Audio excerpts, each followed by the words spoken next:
like a tomate. Hey, hey, Blakberry talk. Yeah, we up, know we locked in. ATL, we run the game, check the top 10. Swing, swinging, hawks fly, Falcons run it back.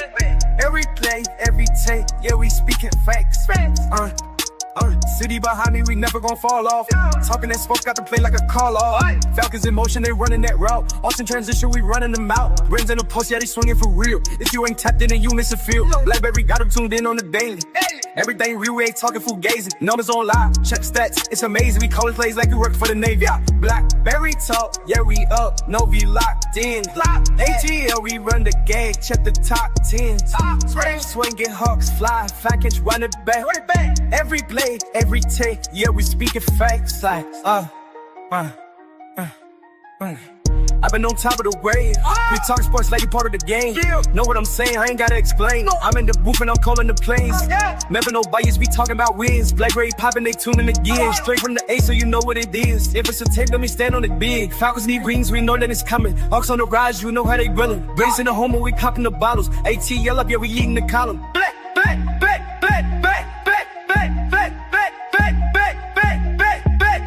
Blakberry talk, yeah, we up, yo, we locked in. ATL, we run the game, check the top 10. Brave swinging, hawks fly, Falcons running back. Every play, every take, yeah, we speaking facts.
I got a bone for you dog hoes. Home team, what's happening? Home team, this your boy Blakberry Lorex. It's time for that time of the week when it's time to let all of the drama, let all of the tension, let all of the stress and the anxiety of these Georgia sports. It's time to step into it, lean into it. Huh? It's time to embrace all of these emotions and all of this hatred and all of this divine just, I don't even know the words. This the shit we go through as Georgia sports fans.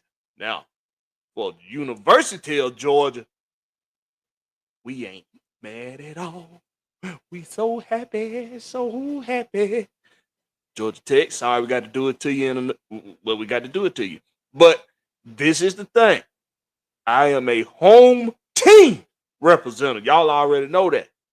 So it's a win-win for me, whether if it's Tech, whether if it's Georgia, it's a win-win for me.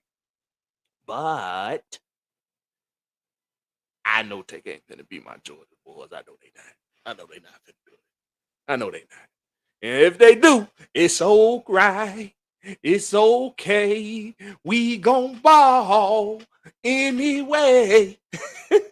Because it's the whole team, baby. And I want them Yellow Jackets to make the playoff. If they make the playoff, I think the only way they're going to make it, though, they got to beat Georgia next week. That's the only way they're going to beat them. They got to win this week. They got to beat Georgia next week. That's the only way they're going to make it into the playoffs, in my opinion. Because I just think that's the damn committee just going to snub them. It's going to happen. If they don't win both this week and next week, they're going to snub Georgia Tech. They're going to snub them, even though they deserve to be there. We doing the voting tonight. GOAT, the greatest football player to come out of the University of Georgia, but we also have a special edition, a Friday night edition of Bring It to the Pit. And we got an undercard, and we got a main card, and we got that marquee matchup tonight. Now, it was supposed to be last night, but two of y'all, and you know who you are, you went hiding over the hills. No, I was just bullshit. Grown folk got grown folk schedule. Your boy already know how it go down. Hey, but let's do this real quick. We got to show some love to the loyal compadres and compadres of the channel. Who we got in the building? We got Wolf. Respectfully. In their building, he say, we doing it today. We doing it today. We doing it today. Today we doing it. He almost like, are you sure you want to do this to yourself, Big Wheel? You sure you want to do this to yourself, Big Wheel? You sure? Oh no, Wolf. You the first to show up. I don't know what that mean. What you think that mean, Wolf? You the first one to show up. Wolf, what you think that mean? What you think that mean? Big Will ain't made it. He ain't made it. He ain't made it yet. What you think that mean, Wolf? We got 8137 sauce up in here. Okay, so this is the thing. Why is this showing it like? Why is it showing it like that? Why is it showing it like that? Now, see, I was the only one still able to see y'all names and not the acts. But it's whatever. It is what it is. We got A137 sauce up in here. He say, what it do, home team? What it do, Blakberry and everyone? What's going on with your A137 sauce? We got Silk Legacy up in here. What's up, Blakberry and Grady? It's a vacancy.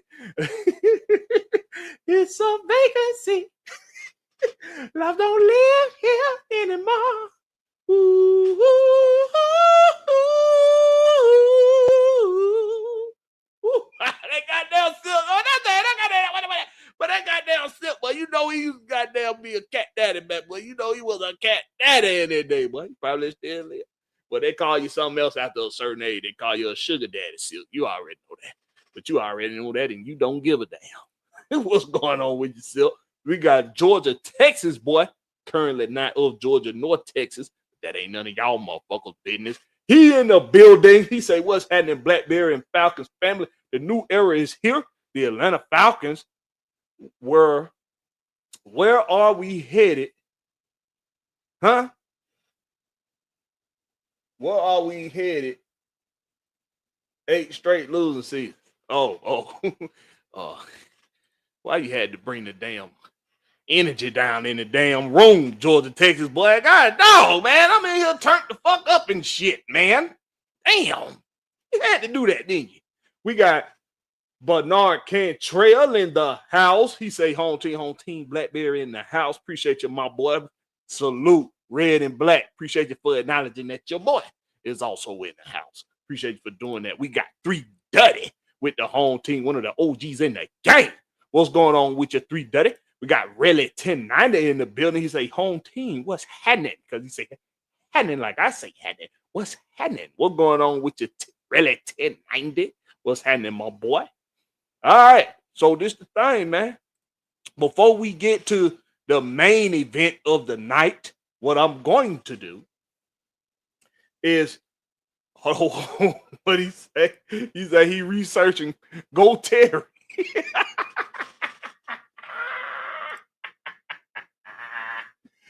Just Texas boy say, nah, that's it. That's that Atlanta shit right there. Going for UGA and Georgia Tech. I'm not going for both of them. I just say it's a win-win. I want Georgia to win because I'm a dog. I'm a dog. I want Georgia to win, but if Tech win, hey, I represent the home team, baby. I represent the home team. One of them little running backs they got at Georgia Tech, I'm going to go get me a jersey. They make the playoff. If they make the playoff, and y'all hearing it here first from your boy Blakberry, if Georgia Tech make the playoffs, but they can't just make it, they got to win a game. They got to win that. They got to win at least one game in the playoffs. If Georgia Tech make the playoffs and win a game, I'm going to go buy me one of them little running backs they got. I like they running backs. They got like 3 of them that's really good. I'm going to go buy me a Georgia Tech running back jersey. That's what I'm going to go do. I'm going to go do that. Represent for the home team, baby. And I don't buy jerseys like that. So that's saying a lot. Because I don't spend a whole lot of money on jerseys and shit. Because I really don't like wearing jerseys. I wear Falcon. I wear my Falcon jersey because, you know, with my Falcon jersey, I just don't like I'm not a jersey guy. But I'm going to go buy me a Georgia Tech running back jersey. I sure am if they win a game in the playoffs this year. I sure am. Representing for the home team, baby. We got ATL 251 in the building. He say, I'm here trying to get StreamYard on. You'll be able to get, hey, once I drop the link, when I drop the link, you'll be able to, you're going to be able to tap in the StreamYard anyway, like that. But I see what you're saying, though. I know what you're saying. All right, so we got 3 other participants in the house, 2 of which would make an actual bring it to the pit. The main card, we still trying to fill, okay? We got 1 contestant in the house, and we waiting on the other. He being fashionably late. The other being fashionably late. But, excuse me, we can get the undercard underway. And after we done with the undercard, we'll do the voting for the defensive lineman, the greatest defensive lineman in Georgia sports history. And then after we do that, hopefully, Big Wheel ain't tucked his tail between his legs and went high-tailing it to the hills because he's scared of getting that work from Wolf Respect. You heard what I said, Big Wheel, if you're out there. You ain't scared, is you? You ain't scared, is you, Big Wheel? Huh? You ain't scared, is you, Big Wheel? That what Wolf told me to say. Wolf told me to say that, Big Wheel. Wolf told me to say that. Let's get this thing started, man. I'm about to drop the link. Hold on, let me get this. Let me get all this out of the way. I'm about to drop the link, man. Oh shit, y'all can't see. My bad. Let me get this out the way. Let me see. I'm gonna get the link drop. I'm gonna drop the link, and the link is for. If you don't know how this go, I'm gonna tell you how this go. Let me make sure everybody. Make sure everybody understand how this works. I'm gonna bring it to the pit. So I'm gonna drop the link. When I drop the link, the only people to tap that link that I'm gonna let in are gonna be the participants for Bring It to the Pit. Okay, they'll come in the back. I see them sitting in the back waiting in the studio, and then what I'm gonna do is I'm gonna leave that same link up, and I'm going to need at least. Hold on, what we going? I need 5 total judges, including myself. So until we got 5 judges, if we don't got 5, then we'll go with 4, or we'll go with 3 or 4 or whatever, and we'll use the chat. The chat will be that last judge. Oh, what I said voter. What am I saying? Judges. I need judges. I need judges. So I'm gonna drop the link in the chat. I'm not gonna pin it. I'm just gonna drop it in the chat. All right, the link in the chat. Let me get my participants to tap that link, and all 3 of you can touch that link. Say that shit like Birdman. All 3 of you can touch that link.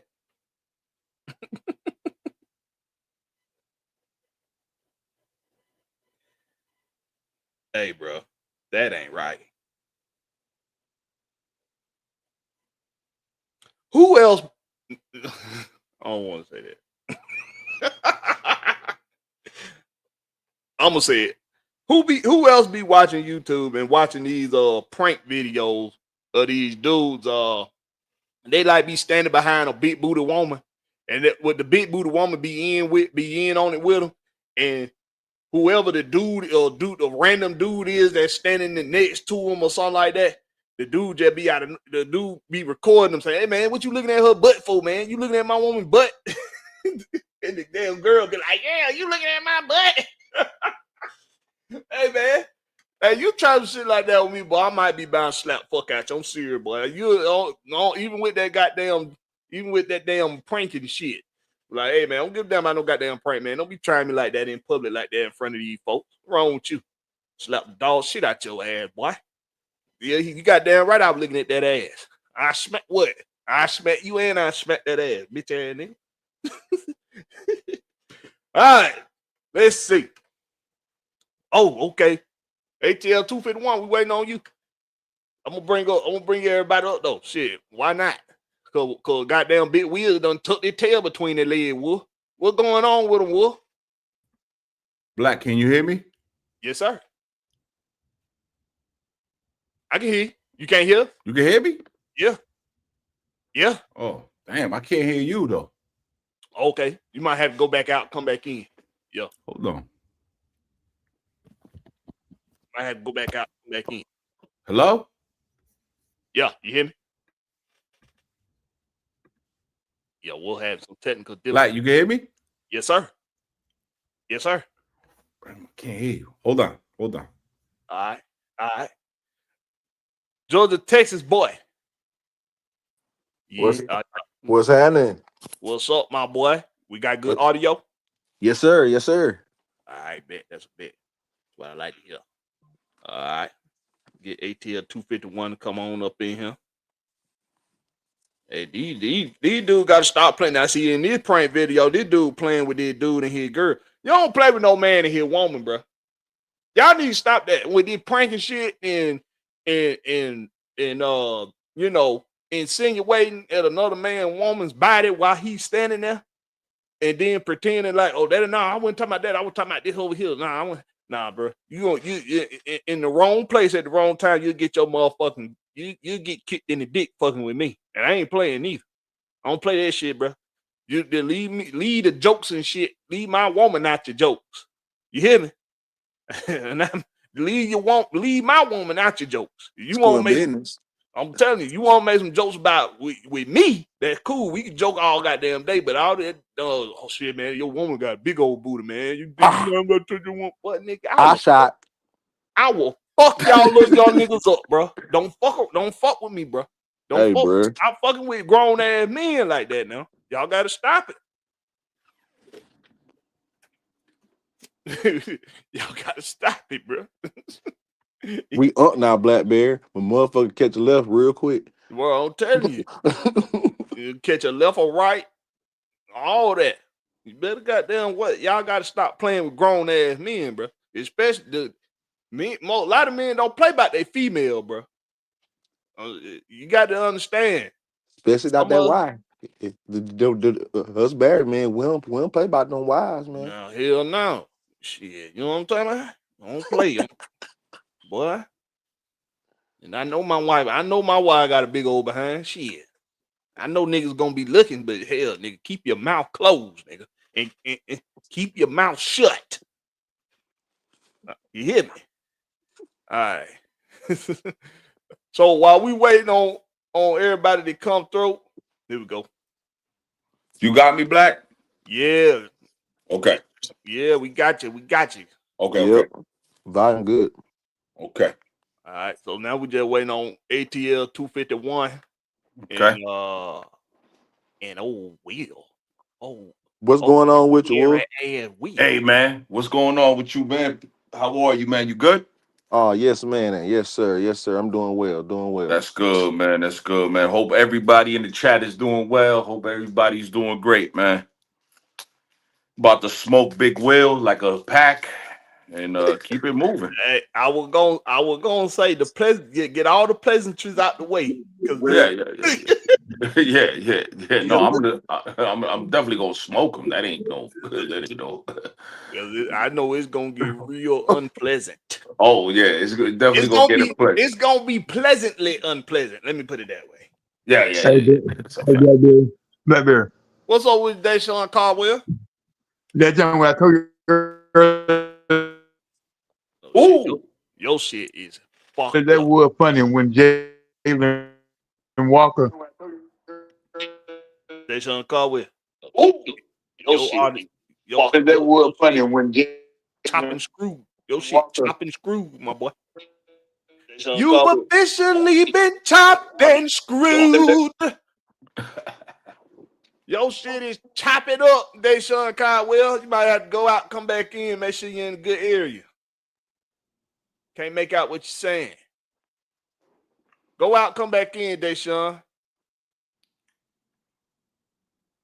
Cause Hey, he's yo, Wolf. officially What's been up, bud? chopped and screwed. I'm finally on live with you, and I've been asking you this in the chat in like 4 different streams. Okay. That hat you got with the digital display, that hat is so fire. That hat is fire, brother. Hey, my man actually did that hat. He from LA. He actually he's like an artist. He's trying to do like incorporate like new era with like the billboard signs and stuff like that. So yeah, I got it from him and stuff like that. He gonna start selling them, I think, too, real soon. So yeah, man, when he go live with that, I'll let everybody know, man. He sent me that. Yeah, he sent me that, man. So I always rep my Falcons, man. Like I said, I always rep my Falcons, whether up or down, but we just got to tell the truth on certain things. You know what I mean? That's just where I'm at with it. You know what I mean? Like, it's just the best content you're gonna find is now. It's not when you're winning; it's when you're losing. That's when the best content you're gonna see these content creators go and try to get their best content. And by the way, I haven't seen a lot of Saint Falcon hate week. Why? Because we're not. There's no need. It ain't about the Saints. Ain't nobody got no energy for that hate week shit right now. Yeah. Because we hate the damn Falcons right now. So, shit. So we ain't got time to hate the skanks. That damn hate is embedded in our bones. Or It's anybody always else on be this there. schedule. I'm telling you.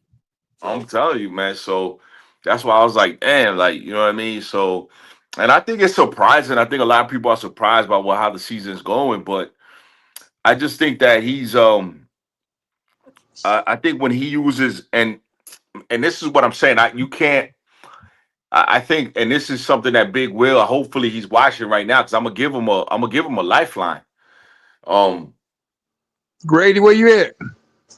I'm gonna give him a lifeline. That's how the only reason why I think they'll probably save Terry's job is when you use words like us.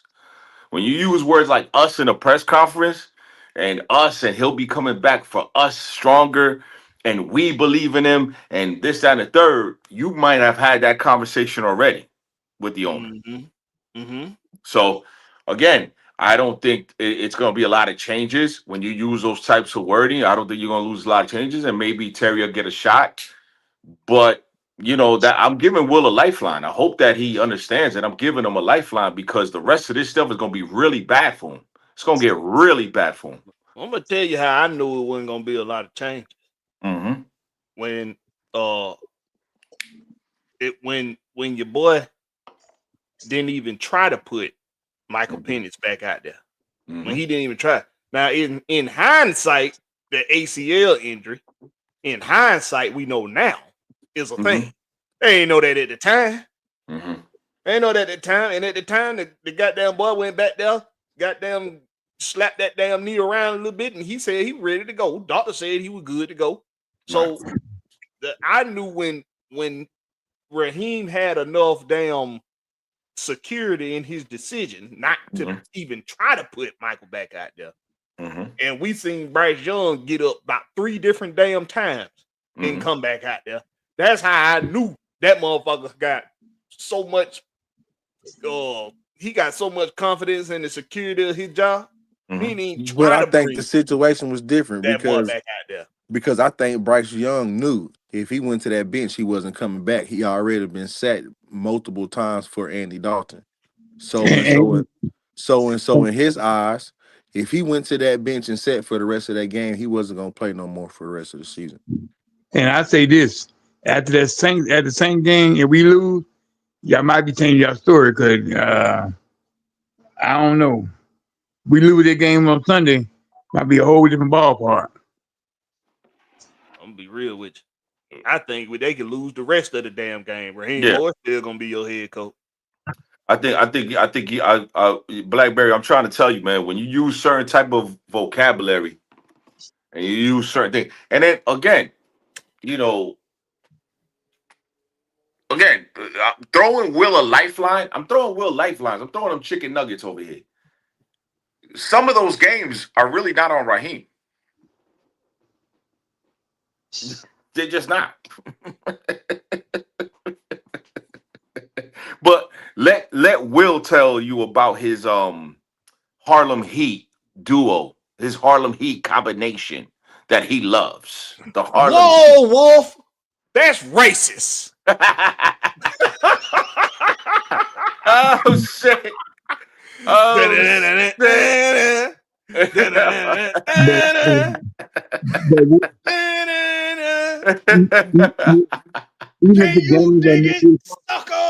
yeah. But Wolf, even if the game we lost is not his fault, he's still the head coach. And when the team go down, he go down. Okay. You know what? That is you right, Deshaun. But accountability works. Well, you hold someone accountable for not holding up their end of the deal. That's how accountability works. So when we skip over others for failing and don't hold them accountable because we just want to know, because we already know it fall on the head coach anyway. That's kind of like that's the cheap way out. That's the cheap way out, man. Well, I say like that because okay, the play calling. Who hired the coach? The head coach. The timeouts. Who was in charge of that? The head coach. Keeping players who hurt on the field. Who in charge of that? The head coach. Yeah, but Yeah, but who's in charge of special teams? The head coach. But who does he rely on for special teams? Right. The person he over. No. You. I'm agreeing with everything you're saying, and I'm answering your questions. Yes or no? Give me a yes or no answer. Who does he rely on somebody else, another coach? Yes or no? Yep. Yes. Okay. Does he rely on a defensive coach? Yes. Does he rely on scouts? Yes. Okay, so it's not all on a head coach. But look, they still got to report to him, and he got to verify and approve what they're doing. Okay, but that's If fine. But do the other people that I mentioned, do they have jobs to do? yeah, but Okay, then it's a collective job that we're doing, right? If me and you have a collective job, you have a responsibility, I have a responsibility. Blackberry might have a upper responsibility. Gap Boy Texas might have a upper responsibility. But we all collectively come together. But if you're not doing your job correctly, it's up to me to chastise you Sure. and So get then you up so to. we don't have free thinkers. We have collaborators. Yep. What you mean? He We said don't the head have coach. free thinkers on this coaching staff. We have collaborators. Just like with our Democracy. GM. Right. It's just like with our I'm GMs. just We saying. got Terry Fontenot, Ryan Pace, and Kyle Smith. So you saying that since he's the head coach, if everything part of it is okay because he's the head coach. That what you saying? I see what he's saying. I'm, Like, I'm not saying instead that. of starting over, he's gonna have to do the same thing that he did with Jimmy Lake, with Marquise Williams and Zach Robinson. It's gonna what he has one of the biggest coaching staffs in the NFL, Deshaun. I don't know if you know that or not. He has one of the biggest head coaching staff. And again, it's because in his mind, in his mind, okay, and you could go look at clips, they showing, like I said, people have to go look at clips. They understood the short-term situation to the long-term situation because the quarterback position is probably one of the most important quarterbacks positions in the NFL. And they looked at the short term, the long term, they looked at that. Now, the way it's working out, you can't put that on him. Or you can't put everything on him. You just can't. Everybody he hired has failed. Okay, that's that. But he's not the first head coach that's happened to. The problem is, Deshaun, is you're upset because the expectations that you had in the No, summertime are not the I expectations right here in November. I said with him, he had no accountability. No. I didn't say accountability. I said That's what I said. expectations. No, I said I'm upset with him because he Okay. had no accountability. I You did. think that he's not accountable? He used to throw people under the bus. Okay, but what I'm saying is, do you think he's not doing anything to hold himself accountable? He okay when he do a press conference, Mhm. it's never him. It's Okay. all with the players. It's all with the coach did. He Okay. might do it once or twice, blame himself. Oh no, this last time, first time he blamed himself. All the other time, it was always they didn't practice enough. Uh, they weren't executing. Where are you gonna say what you were doing? And then on the sideline, he don't even interact with the team. But wait I, a minute. But wait a minute. When he got hired, everybody said he was a player coach. So which one is it? Is he a player coach or is he not a player coach? he's a politician. No. That's not my question. My question is when he got the job, there were so many players that came out for him. They said he was a player's coach. Now all of a sudden, Players he's don't not like. talking to right. He's not talking to anybody. No, no. They call him a player coach because he let them do what they wanted to do. He No, don't take that no, from. No, no, no, no, no, no, no. no, No, no. that No. was Hey, now see, they shut. Now, see, I got to check. I got to check your Go man. ahead, go ahead. Like, You heard somebody else say that shit Beckham said it. because that is not. You ain't heard not one professional. Odell Beckham said it. He said, "I like Who? Raheem." Odell Beckham. He said he liked him because why? Because he let us do what we want to do. Wrong. That's not what he said. What did he He said because he let them do what they were best at in their techniques. It's a difference. See, we want to talk about coaches honing a player's skill set and developing that skill set and making it better. But when these players give admiration to a coach for doing that, when the players do that, he let the players do whatever he want to do. If a coach give him that admiration, then he's an honorable coach. So y'all saying Raheem is a good head coach? Deshaun, did you hear anybody say that?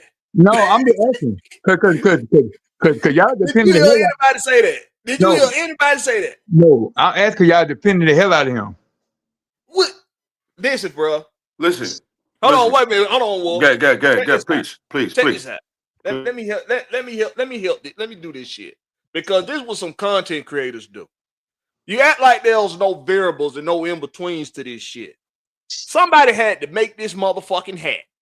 Somebody had to design the hat. Somebody had to put the hat together. Somebody had to distribute the hat. There's a lot of phases there's a lot of phases to this hat going from production to getting on my motherfucking head. Do you think that if one of those things fail, that nobody's going to go and figure out what happened? Why is this hat not a good product? Why it didn't make it to the shelf? And that's what I was saying. Why is that a good product? Wait a minute. The design is nice. It's labeled right. It looks like it can fit. It's supposed to fit like it's supposed to, but why the patch don't stay on right? Who's in charge of the patch? They're going to go to the person who in charge of the patch. And they're going to say, hey, man, why are these patches coming off? We ready to get this shit to the shelves. Like, oh, shit. My bad. I got all the other 120 patches right, but I got a whole other 120 over here wrong, but I'll get it right. There's details. Okay, wait a minute. They was good at doing the other details, but they fell in other areas.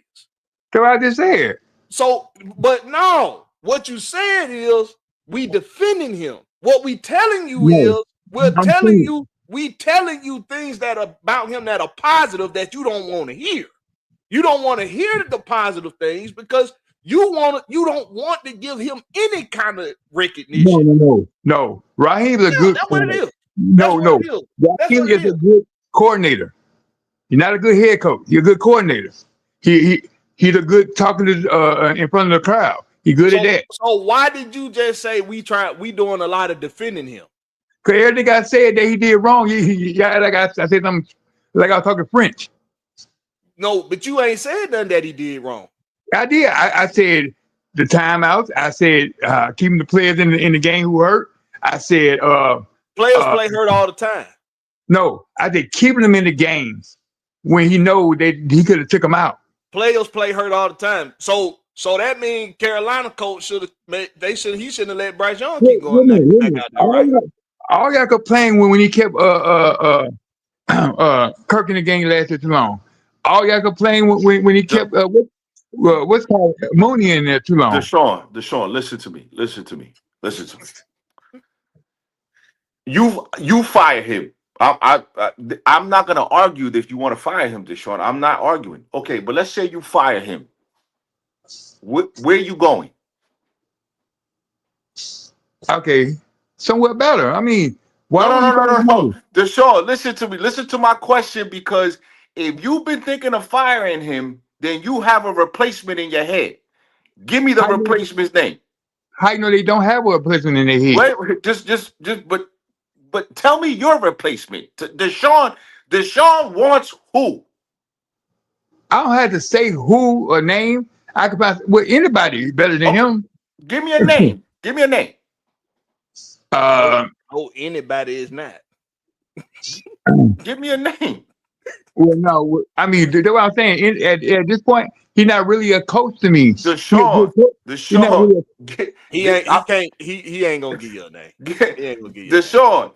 If if Coach X comes in, because you're not giving me a name, so I'm gonna call him Professor X. Coach X comes in and looks at the roster that we have, which there's talent on the roster, he might not want that talent. Again, the philosophy of the Falcons, the last couple of draft picks, sometimes it doesn't make any sense. But he might not even want Mr. Number 9 at this point. But That might not be his guy. He don't want the talent. The way he coaching the team, he like he don't want this talent. Let me ask you this question. Oh, Deshaun. Okay. Yeah. Do you think he fixed the defensive coordinator issue? That's one thing. So you think he did? Wait a minute. So you do think he fixed it? You know what? He had to. But he fixed it, right? But he did fix it, right? Yeah. Okay. But I like this. I'm not gonna keep him because he did one thing in his life. He don't want to hear nothing positive. No. You don't want to hear nothing positive about Raheem, bro. I say he's a good coordinator. I like this. Did he fix one thing? That means that his whole career is glorious. You see how you go. You jump right. That doesn't make any sense. You go straight to an extreme. You go straight to an extreme because you don't want to break down the variables. You don't want to break it down. You just want to go straight to he ain't shit and he need to go. Now, I'll bring it like this. Everybody up here probably agrees with you that he needs to be fired. Everybody agrees with you. But when you got to break down if you're going to fire somebody or if you're going to give them an opportunity to fix their mistakes, you got to take into account all of the variables. But look how long he's taking a Wait a minute. That's why I asked you, did he fix the DC problem? You said yes. So that means he's capable of fixing things that he fucks up on. So if off the blank say he did fix the defensive coordinator problem. We've had problems with getting pressure with getting sacks. Not necessarily pressure, but we've had a sack problem for years. You trying to tell me that ain't fixed? Well, I'll say like this. If I got to pressure you or make you fix something, and that's your job anyway, that's not really a good sign. Huh? If I got to pressure you or make you pick something, that's not a good sign. But that's not what he asked you, Deshaun. No, that's why he fired his buddy, because he was pressured to. Deshaun, that's not what he asked you, though. I already asked me. Okay, so did he fix the defensive problem? Yes, because he got pressure to. Okay, so he fixed. Did he fix all of the defensive problem, or some of the defensive problem, or what you lacked over the past 8 years? Some of it, because he didn't fix the running game. Okay. So then there you go. He fixed some of it, right? He fixed the thing that's the most that we needed the most. Yes. Yes. Okay, so we don't have a run stopper. Everybody in Atlanta knows we don't have a run stopper. Right. Yes? Yes. Okay, so then he fixed something. I give him some credit, but I'm not going to say he's the best coach. I know. That's all right, bro. I understand. No, this is what we dealt with. This is what I dealt with most of the season from other content creators because I chose to look at all of the variables and not just the negative ones. Then I was defending Raheem. But it's hold on. Wait a minute. Hold on. This ain't fan speak. This is Friday Night Live, and we got agendas tonight. Okay, we know Raheem fucking sucks. We all agree with you. Okay, so let's just leave it at that. All right, Big John, appreciate you for coming through, John. Since we got everybody here now. All right, now first, let me do this. My ace in the game, he is in the building. Big Wheel, you got good audio, bro? Easy there. What's up? What's up? What's happening? Shit, that sounds good enough to me. We good. We good. So, Big John, appreciate you for coming through, Big John. What going on? Oh man, nothing much. I was just listening to everything, and guys, good to hear from you or whatever. Um, hmm. Now, do you want me to deal with this, or do you have an agenda, and I need to follow that script? I can do either way. We gotta follow script tonight. We got a script we got to go by. Okay, now what? Okay, now how do I play in this one? Well, All right, so I got you. So you here, and you did this by mistake, but you're here now, so you got to deal with it. Uh-oh. You are a judge tonight. All right. Okay. We got the right amount. We got the right amounts up here. We got 5 judges on the panel. Okay. All right. We got a double header tonight and bring it to the pit. These guys gonna debate one another. They got topics that they wanted to debate each other on. Georgia Texas boy versus ATL 251. ATL 251. Let me get some sound from you so I can make sure we got good audio. Got me? Yeah. Can you hear us? Yeah, I got you. All right, we good then. So we got Georgia Texas boy going head to head with ATL 251 because ATL 251 say Terry ass should have been fired. That's what ATL 251 say. He said his own he said his ass should have been fired. That's what ATL 251 say. Georgia Texas boy say, boy, you got your rabbit ass mind. So they gonna debate tonight on the Terry Fontenot thing. Wolf and Will are the marquee matchup tonight. They gonna have 3 different subjects, 3 different topics. One is the Terry, the other is gonna be on whatever they want to, because I'm them niggas. Let me not. Wolf and Will don't agree on shit most of the time. So the other 2 subjects, I'll gauge that. I'll gauge that during the debate. But what we do is we don't. The judges, we don't intervene at all. They're each gonna get 5 minutes a piece, and then they're gonna get 5 minutes to go back and forth. So each debate is roughly 15 minutes. All okay. Right? And it's all 15 right. minutes uninterrupted from anybody, from me, you, or anybody else that's judging on the panel. All right. I got a question. Go ahead. Okay, so we can't call penalties for straw man arguments. It's no hold barred. Oh, okay.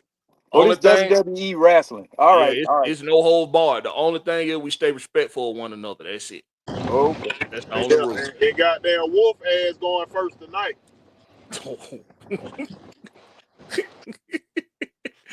Hey, you want me to go now? I'll go now, and I'll tear you apart. How you want to do it? He say we the main event. Okay, calm your ass down. Calm your ass down, and make sure you go get the napkins and you go get the soda, because we know you don't bring the steak. You don't bring the steak to the barbecue. Go ahead and crank this shit up, Blakberry. Don't get him started now before I get on his ass. All right, so this is the thing. I'm introducing something new to this. It's called a fact check. All right. So during your debate, each debater gets 1 fact check interruption. So if you hear something in your opponent's argument that don't sound factual, you can come on, you can turn your mic on, be like, fact check, and then you tell us what you want that fact check to be, and I will go and research it and make sure it's facts. All right. But you only get 1. All right. So you get 1, each debater gets 1 fact check. You each get 5 minutes uninterrupted. Then you get 5 minutes to go back and forth. Then the 5 judges, the people that's judging, we will vote. We voted on, we're deciding on who had the most credible points and who makes the stronger argument. Be as unbiased as you can possibly be in the debate. Whether you agree or disagree with the debaters, We going based off of who make the most credible points and who's the most convincing. All right. So did Will concede it already to let Wolf go first? Let me get my timer. It's supposed to be the undercard supposed to be going right now, right? Oh yeah, shit. Big Will, you right. The undercard got to go. What's going on? That's right. My bad. Let me go. Hold on. I got to go back. I Cause got to go talk to the once we ATL get secretary. started, you know 251 can what go time it is. first. Once we get started, I got to go talk. I got to go talk to the secretary. My bad. Let me go talk to the secretary. Make sure we get it right. All right. So Georgia, Texas, boy, and ATL 251. Their topic is why Terry Fontenot deserved or should or shouldn't be fired. ATL 251 thinks he should be fired. Georgia, Texas, boy, does not think he should be fired. Go So ahead, that's Georgia, what Texas we're going boy. off of. Go ahead. He told you to go first, Georgia, Texas, boy. Y'all want me to do a coin toss? Yeah, because I was going to rebuttal him. All right, we got a coin toss. yeah, do it the legit way. Coin toss them. All right, Georgia, Texas, boy, here's the You see tail. that coin flip? You see how he wanted the coin flip for them, but for us, he want me Cause to go first. every Yeah, time yeah, we debate, yeah. Don't worry I'm about it, always Big going Will. first. Don't get the Every plates. time, Go get the Blackberry, plates. All Go get right, the all Blackberry. right, plates. all right, all right, motherfucker. Every time we go Mute at it, who yourselves. go first? Who go first? Mute yourself, Will. Mute yourself. All right, Georgia, Texas, boy. Here's the tail. Heads. And it's tails. So ATL 251. You up. Let me get the timer first. How if it's tails, that means he goes up. Right. Oh, you call heads. I thought you Yeah. wanted. Oh, you want to go first, ATL 251. No. No, I don't want to go first. He's going first. All right. So the reason on why I feel like Terry Fontenot should stay. Okay, so he came in 2021 with Arthur Smith. The main and the main reason we brought Terry in from New Orleans, he know how to work the cap. He's a good pro player personnel guy, right? So boom. When we look at that 2021 draft, this is how you know this is a Arthur Smith led draft. When Arthur Smith got hired in January, he looked at this team. All right, I got Matt Ryan, I got Julio Jones, I got Calvin Ridley, I got Russell Gage. I ain't got no running back. All right, go get Mike Davis. Looking into the draft, you didn't need no Jamar Chase. Yeah, we could have took a Panay Sewell, but why not take Kyle Pitts when you got Julio Jones, Calvin Ridley, a veteran quarterback, and Matt Ryan? That's how you know that was an Arthur Smith led draft. Those 2021 and 2022, it was strictly focused on the cap. That was Terry's job the first 2 years. Focus on the cap. Those first two drafts, you can tell those was Arthur Smith drafts. I got Kyle Pitts because I thought I was gonna have a dynamic offense. Then I go get Drake London to replace Julio. 2023, Terry Fontenot, what's your next job? Pro player personnel. We go get Jesse Bates. We go get David Onyemata. We go get Caden Ellis. Who else came in? Who else came in? We go get Casey Hayward before he got injured. Okay, what do we need on the offense? We had Cordell Patterson, Mike Davis, and Tyler Algier. All right, but why not go get a face? Now everybody say we should have took Jalen Carter. I'm sorry. There was no way possible he could have stayed in Georgia with what was going on. And then it came out that we didn't take Bijan at 8. He was going to Philly at 9. Because in the eyes of Arthur Smith, okay, I got a young quarterback in Desmond Ritter, but I also got a veteran. I had a veteran in Marcus Mariota, but it didn't work. So now I'm gonna take my chances with a rookie quarterback in Desmond Ritter, and I'm gonna give him all the weapons in the world. Kyle Pitts, Drake London, and now he got Bijan Robinson. I'm gonna try to make it as easy as for him as possible. And Terry Fontenot, I need you to go get me the free agents. 3 years in a row, 7-10. But Terry Fontenot did his job in bringing in the personnel for the coach to do his job. And 3 years in a row, because of coaching, we were 7-10. And Arthur Smith did the same thing that Raheem is doing right now. Replace this coach, replace that coach. I think we went through 3 different defensive coordinators 3 years in a row with Arthur Smith. Then we get to 2024. All right. Him and Raheem, yeah, they gonna collaborate, but it's more on some shit like, okay, now I got another brother in the building and we finna try to make this shit work. So now we gonna work together. All right, we both know we got to improve this quarterback situation. All right. So we talking to Kirk Cousins. Kirk Cousins done let us know, I really want to play 2 years and I'm done. All right, so we're gonna give you a 4-year deal. We're gonna fluff 2. You really got 2 years at starting quarterback money. Okay. But since Raheem was here with Matt Ryan, he know we need a succession plan. Okay. They felt like the offense is set. We got a top 5 offensive line. I got all these weapons on offense. I got a veteran quarterback. I can do what I want to do. Okay, yeah. Chicago did call about trading up to 8 and us moving down to 9. But if you can get the quarterback that you want, why not? And nobody expected us to get a quarterback. If we didn't take Michael Penix at that 30 time, seconds. if we didn't take Michael Penix at that time, and then these last 2 years, 2024 and 2025, I feel like these were the first 2 years that Terry Fontenot actually got to draft his players. So I feel like now give him an opportunity to pick his head coach.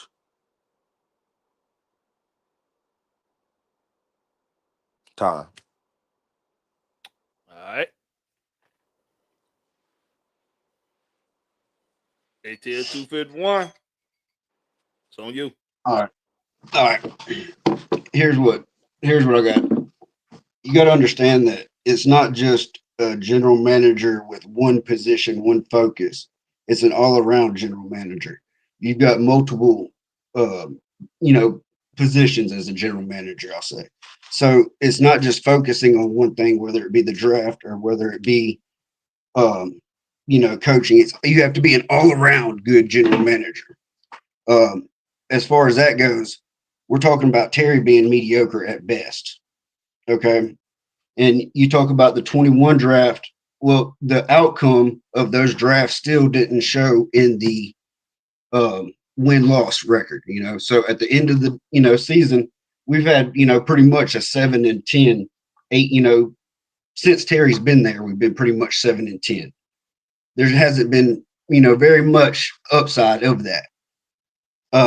Part of that, yeah, I can understand is the coaching, but that is part of his job. And if he's not going to be able to hire or fire coaches, I'll say, then Arthur Blank's got to be there to take that heat from him. Okay.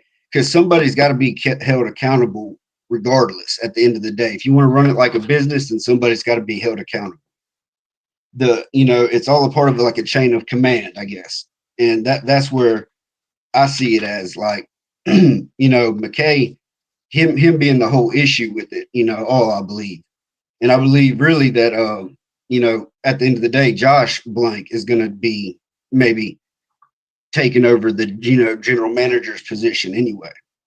But that's another topic. But as far as Terry goes, since, 2022, I think we've lost like 30 games by less than 7 points. We've been close, but we just ain't been able to finish these games. We don't make no adjustments. And that is all a direct result of your general manager. At the end of the day, he is the one that takes the fall for it. He has not shown me anything that has been, except for his drafting. I will say that his drafting has been good. He was a scout for 18 years old. What do you expect him to be? He's been a good drafter, and you can go back and even look at the Saints and the players that he's drafted at the Saints. He's been nothing but good drafts. But when we hired Terry, we passed on what? How many? 9 or 10 other GMs, and pretty much every single one of them has got a better record as a general manager than Terry does. Now, while Terry's has got a lot more you know, I guess rules or regulations that he's got to follow. He's got to be an all-around general manager. You either got to give him the power of a general manager, or you got to fucking move on past it, and accept that he's going to be there. But he hasn't shown me enough that been an all-around cool general manager as what I'm looking at to be. All right, fact check. You can't do the damn fact check. It ain't your damn you debate. you had to make the rules You see, clear you there. see, I you don't know see what's how he going wants to on. Go jump for it. in. You see how he You wants to can't do jump the in. Go for it. Go for it. you can't do the damn Hey, fact check. I'm just It's trying to not understand. I'm your trying to damn understand. debate. Is he No, no, saying? no, no. Don't try to help Will, out. Will, I'm Will, asking. Will. Okay, Don't I'm try to Pause. gonna help. shut up. I'm Will, gonna shut up. I'm gonna shut up. Yeah, yeah. mute your mic. Please. Mute your mic. Nigga, what? Nah. Hey, ATL 251. I'll pause Go your ahead. time. Proceed. ATL 51. No, I'm here. Don't worry. you're good. You're good. Go ahead. Go ahead. It's all you fit. You still got a minute and 16 seconds. Go. I'm good. I'm good. I'm good with what I said. Oh, okay. You can see the rest of your time. All right. Yeah. Y'all got 5 minutes to go back and forth, man. Y'all, you can react to whatever each other said. Go. Okay. First rebuttal. How is it up to Terry to make the adjustments during the game? That's all on coaching. Every coaching staff, Terry has brought talent in here, whether Who it's hires the coaches? not on this team, it's Arthur Blank. It ain't the GM. So you can't put that on Terry. That's on Arthur But Blank. that is only up to this point. He said that. But see, Arthur Blank's done said that Terry's got them kind of that power now. He's given him that E- the e- full ex- general manager power. So, exactly. Exactly. And we're in year 2 okay, of so we're talking Terry about right actually. now. We're talking about right now. Why is it doing something now? Okay. What are we going to get from firing Raheem right now instead of waiting till the end of the season? The season already over with. The season already a losing season. So how don't we know that there's a plan to fire Raheem at the end of the I'm not. season? You can't go get I'm not no. talking You about can't trade Raheem for right now. nobody right I'm now. talking about The Terry. trade deadline is Terry. gone. What hasn't Terry done? Who's talking about trading anything? I ain't said nothing about trading. What what hasn't What Terry has he done? done other than draft? What has he That's done other than draft? cap has been fine. At the end of this season, we finna have close to 72 million in cap space. And that's prior to the Kirk Cousins All Jr. right. first cut when you take that 35 million and Man, split it for the next 2 seasons.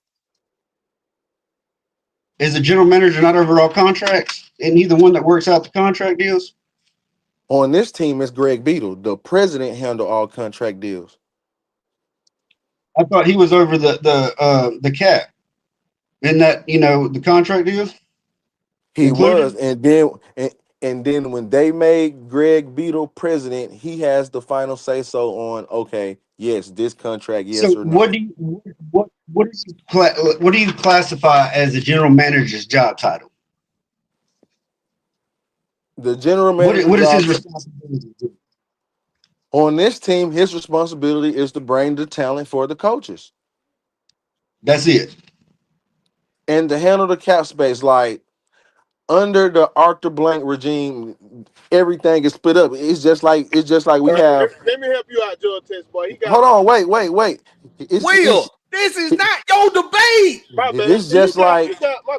I'm it's sorry. just like we brought in Kyle Smith from the Washington Reds. We brought in Kyle Smith and we brought in Ryan Pace. Like we literally got like 3 GMs on this team.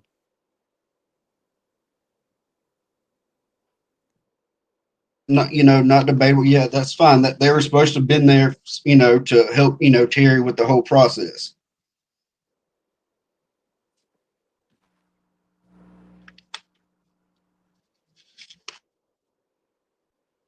Exactly. So at the end of the day, like when we really look at it, is the losing on Terry or is it on coaching?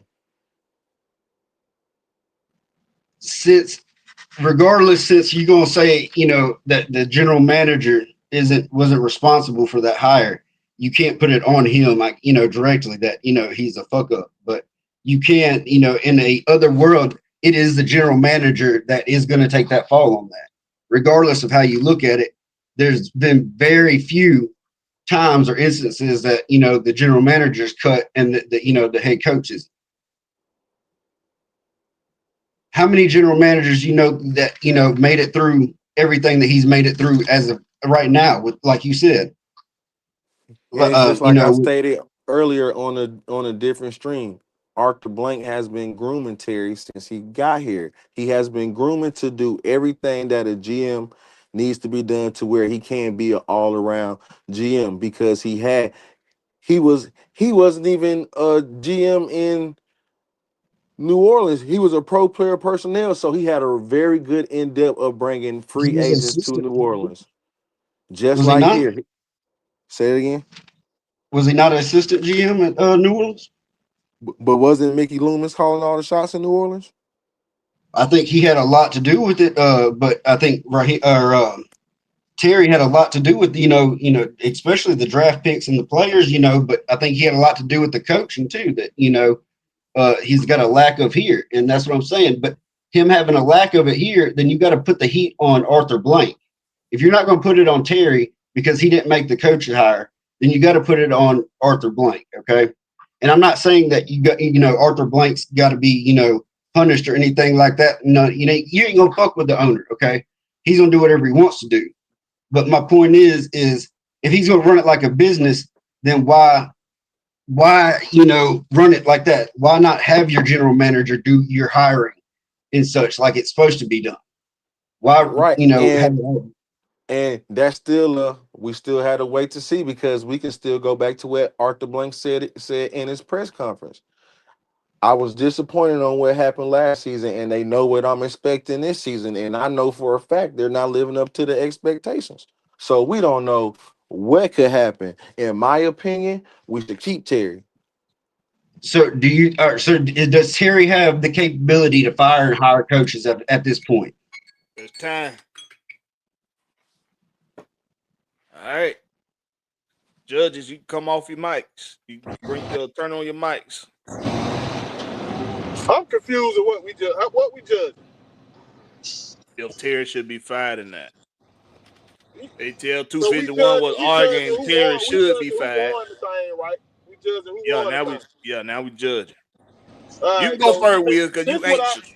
this Go what I was ahead. confused of when ATL 251 was arguing. It would sound like he was saying if Terry don't get the ability to hire a coach, then he shouldn't be connected to the win loss. So you really giving the power back to Georgia Texas boy now because No, your I'm not argument. saying it like that. I'm saying you can't put him at fault for it.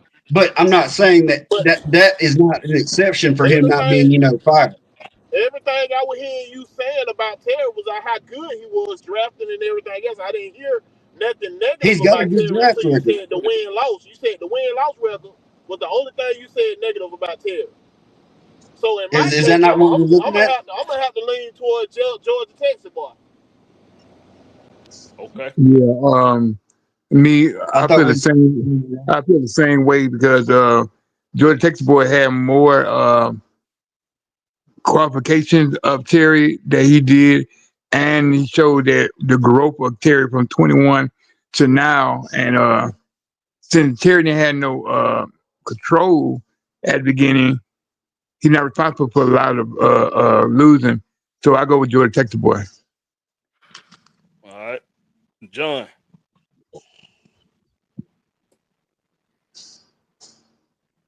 John, you ready to deliberate? You know, depending how I go see. All right. John that fell asleep, man. Yeah, go. Nah, go ahead, Wolf.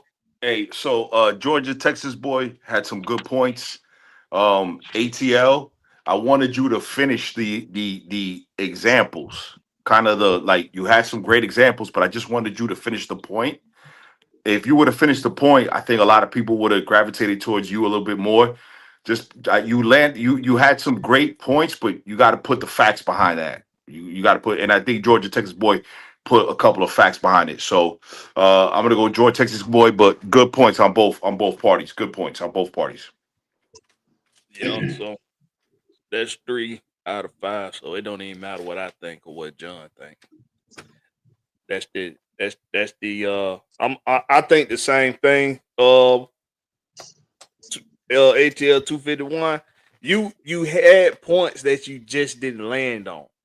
Well, so here's my thing. So yeah, I didn't finish the points. Yeah, a lot of them, but my biggest one would have been he was a part of convincing $180 million deal to take place for Kirk Cousins.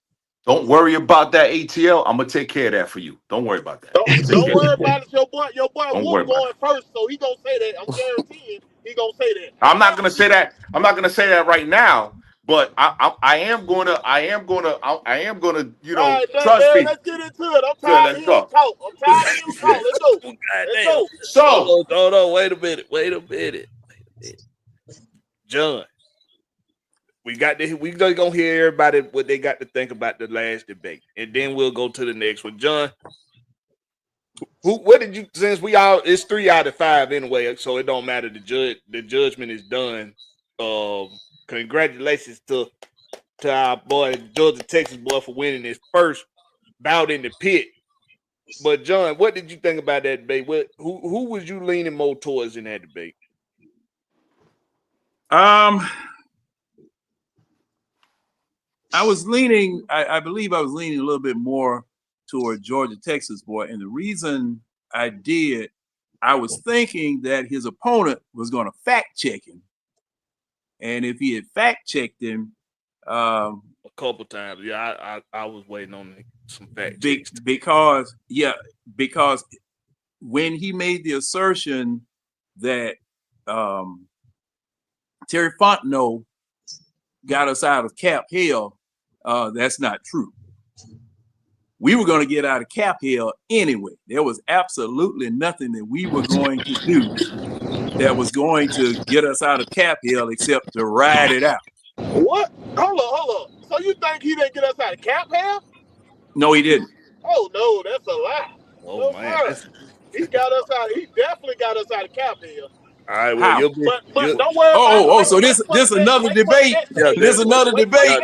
Now we get John. Now we on the main card. John, I got it. Watch, John, I got this. Watch what I do to him. Don't worry about it. So hey, and he want me to go first. Y'all gonna debate this? Yeah, I got this, John. John, I got this. Okay, don't worry about it. And also,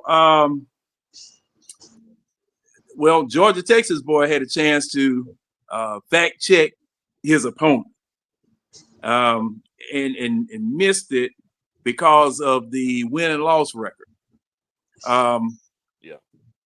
as well as the structure of what GMs are supposed to do.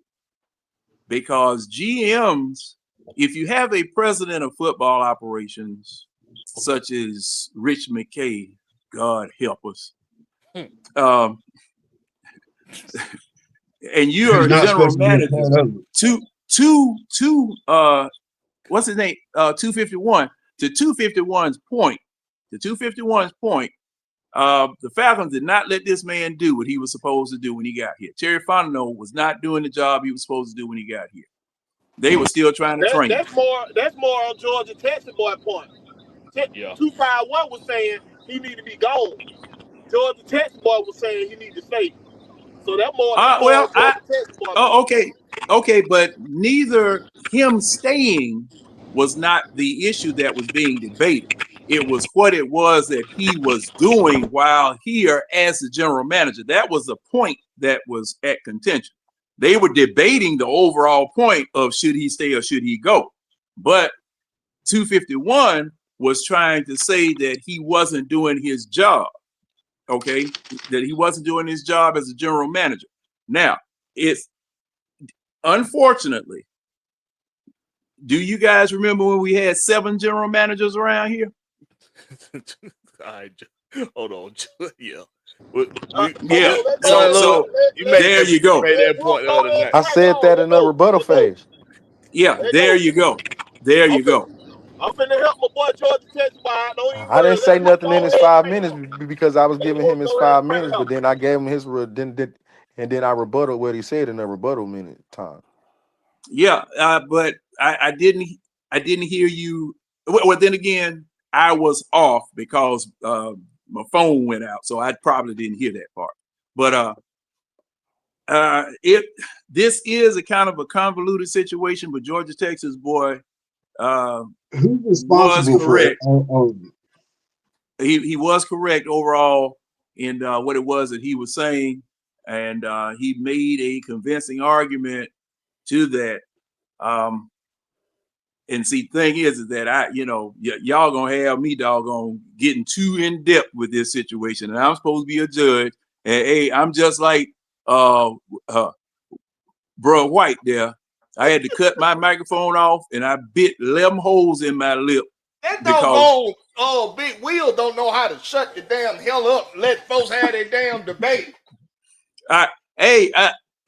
Well, you know what? You didn't make it clear. You didn't make it clear how the hell the shit I goes. said the opponents get one fact check. Opponents get one fact check. That's what I said. I know what the not hell the judges. Not the judges. Not the just damn the opponent. judges, you damn nut. All right. Let's do it. So I'm done. I'm done. Let's do it. All judges go back on mute. We got Big Wheel going head to head with Wolf. Now, somebody will say go first. Somebody say they ain't. Who y'all care who go first or y'all don't care? I'll go first. It don't matter. Wolf don't go first because every time we debate, I always go first. So he gonna take his ass first. Go ahead. Either way, I'm gonna smoke your boots. Either way, I'm gonna smoke your boots. Either way, I'm gonna smoke you. Either way, I'm gonna smoke your boots. I need you on mute.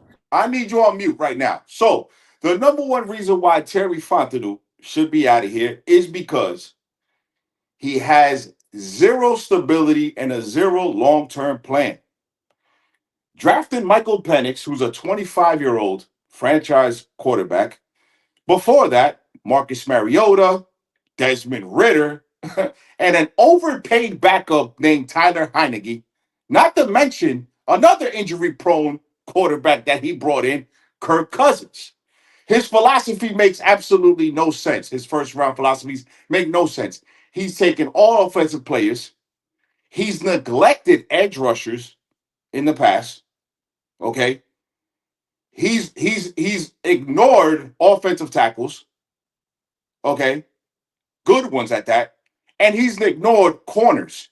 Just go back to the 2021 draft and who got drafted after Kyle Pitts. Just go back and check if you want to fact check.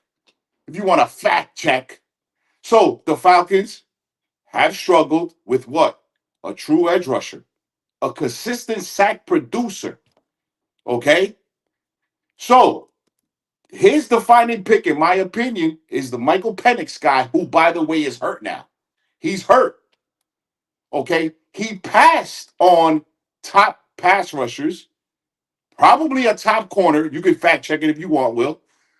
Probably a offensive tackle, a run stopper. But for me, it's the Kyle Pitts pick. That's where I think he went wrong at. Now, all of a sudden, you get his misses with his hits. And I know what my opponent's going to say. Drake London, Matthew Bergeron, Tyler Algier. He's going to say all of these guys. None of these guys are really all-pro, by the way. I think Kyle Pitts has one all-pro. I think Drake London has one all-pro. Matthew Bergeron does not have all-pro. Tyler Algier does not have that. Trading up to go get James Pierce Jr. and giving up, again, a first-round pick when we've given up seconds and third-round picks in the past from the 2021, by the way, have not panned out. He's also the guy that drafted Richie Grant, by the way. By the way, he drafted Richie Grant. So, is he good? Let's go by year. 2021, nearly a total wash. 2022, the only ones he hit was Drake London and Algier. 23, it was a solid for Bergeron. 2024, I don't know. Too many holes. Too many holes, and it's too early for that class. Let's see how they develop. Okay. But overall, I think that obviously with the free agent moves that he's done as well in the past, Jesse Bates had to overpay for Jesse Bates. Caden Ellis, David Onyemata. I've never seen David Onyemata this healthy. Never seen him this healthy this season. Calais Campbell. Calais Campbell, old molasses, traded for Gianno Smith, which, by the way, Arthur Smith wanted.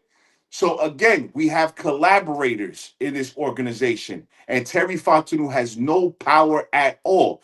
Rich McKay did not mention his name in his presser.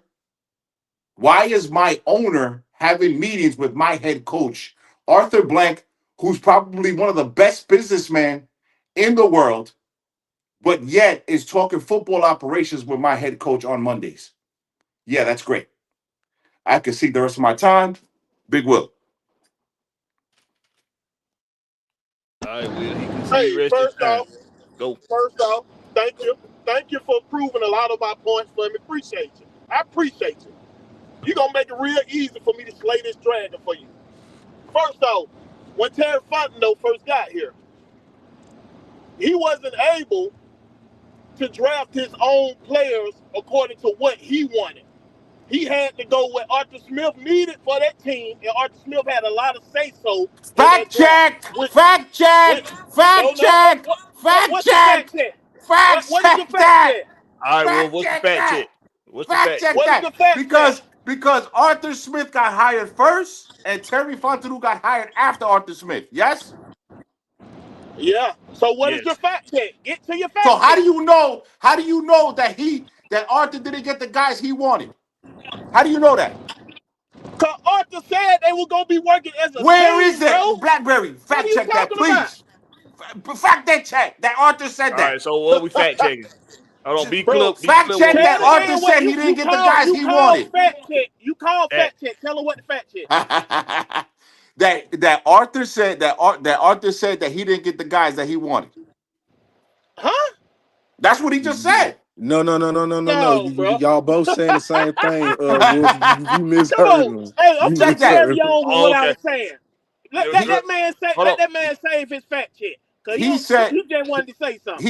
he said that Arthur didn't get the guys he wanted. No, I he said said that that. Arthur Smith and Terry Fontenot had to work as a collaborative, as Terry Fontenot had been doing since he been here. That's not what he So said, he but was okay. going to get that. That's why we went to go get Okay. Desmond Ritter. Okay. So That's Okay, why good, you good, letting him good. keep That's his why fact we check, went to Will? go get Marcus Mariota. That's the exact reason why we had Oh, Heineke on this oh, team. okay, Will. So you letting him keep his fact check? Yeah, he can say that. I ain't All gonna right. leave. I ain't gonna leave him let him waste it on that like that. All right. Your So time. like, All right. so You got like the go. simple Go. fact, that he had to go get the guys that Arthur wanted. Arthur focused more on the offensive side, but we're gonna come back to that. I'm gonna get to what you said about the checkbook. He didn't help with the cap, as you say. He came in. No general manager really wanted the job because we had no money. We had no money. Nobody wanted to come take the job. Him and Arthur Smith was willing to take this job.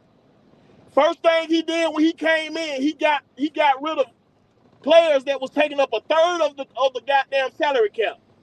Matt Ryan, he got Tennessee Titans to trade for Matt Ryan and take on most of that salary cap. He also got goddamn Julio Jones traded up out this bit and get most of his salary cap taken care of, and which automatically put us over the hump with that salary cap. He also brought in a fifth round running back that gave you 1,000-yard rushing season. He didn't hit on 80% of the prospects he had brought in here. I said all the damn time. He didn't hit on more than what he had failed on. As we know, general manager gonna hit, they gonna miss some. But his hit miss ratio is way better.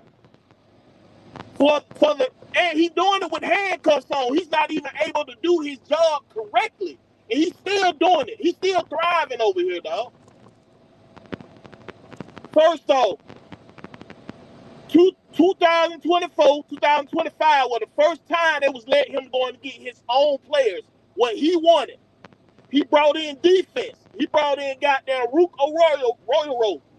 He brought in Brandon Doyle's. He brought in Braylon Trice. We still waiting on Braylon Trice. He ain't been healthy. One more thing you said Kirk Cousins was injury riddled. That Achilles injury was the first time he had a major injury. You want to use your fact check on that? Bro, you're proving my point. You're proving my point. Do you want to use your fact check on that? No, you're proving my point. No, you're proving my point. All right. Continue, Will. Continue. He said he was injury riddled. Injury riddled means he always have injuries throughout his career. He was very healthy through his Washington career. He haven't been injured that much. That Achilles injury was one of his big injuries. He also was able to get rid of Grady Jarrett, which y'all know I wasn't a fan of, but he made the right choice. Grady Jarrett is washed right now. Grady Jarrett is washed. I'm a man to say that. He got rid of Grady Jarrett. Look here, man. 2024, 2025, what did he focus on? The weak part we had, he focused on the defense. He made sure we had depth up in here. So when people, every time I hear the argument of people saying they want Terry fired, it always go back to the win-loss record. Everything else he did good. They can't tell me nothing else. But they always go back to the win-loss record. And I hold that. This is what I tell Blakberry all the time. This is what I hold Arthur Blank accountable for, because him and Rich McKay doing all the hiring of the coaches and not allowing Terry to hire his own coach. When you allow Terry to hire his own coach, I can hold him accountable to the win-loss record. But as far as the other abilities of a general manager, he have succeeded in way beyond our expectation as a general manager. To where the other media talking good about this general manager once they seen the moves he was making. And another thing they like to gravitate to is the Kirk Cousins contract. 30 seconds. But the Kirk Cousins contract, he was making below average of the quarterbacks in his goddamn field. So he wasn't really getting like top dollar as a quarterback. They looked at the $100 million guaranteed, and that's what they was looking at. They didn't see how the $100 million was spread it out. His contract never hurted us. So, in my opinion, and to the facts that are available to me, Terry Fontenot has done his job. Time. You said that my time right now? You giving me? Now y'all go back and forth. 5 minutes. You giving me your opinion. You giving me your opinion. Give me some facts. Did he not know? I gave you facts. I'm giving you facts.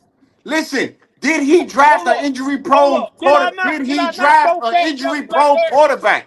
Did I not? Did he draft an injury-prone quarterback? Did he draft an injury-prone quarterback? Yes or no? How many teams wanted Michael Penix? I don't listen. I'm not asking you that. I'm asking, did he draft an injury-prone quarterback? Man, it's football. This football is gonna be injuries, bro. Bro, it's a yes or no. Yes or no. Yes or no. Michael Penix played 2 complete seasons prior to being Was he drafted. injury-prone though? Hold on, Wolf. Hold on. Judges, they got 5 minutes to go back and forth. We can't fact check. They can only fact check each other. All right, go. Listen, I'll ask just a yes or no, and I'll answer yes or no questions. My question ain't gonna never be yes or no. So then you giving me your opinion. You're not giving me facts. Okay. Let's skip that. Let's skip that. Has Terry Fontenot hit other than Tyler Algier in the late rounds of the draft? What round? Okay, look here. Come, just answer the question, What? bro. Yes, he hit on late rounds. Yes. Okay, which Emphatically, one? yes. Who? What round was Billy Bowman? Billy Bowman's hurt. Billy Bowman's hurt. What round I was don't Billy care. Bowman? That's this year. I'm talking about What round? 2021, You said no. You didn't say 2022, what year. You didn't say what year. You 2022, said have he 23. hit. You giving me You Billy said have Bowman's he hurt. hit. Billy Bowman's What hurt, and round was Billy Blakberry Bowman? is praying for his boy, Billy Bowman, at this point. Man, come on, He's man. hurt The right man, now. the man had 5 draft picks last year and hit on 4 of them.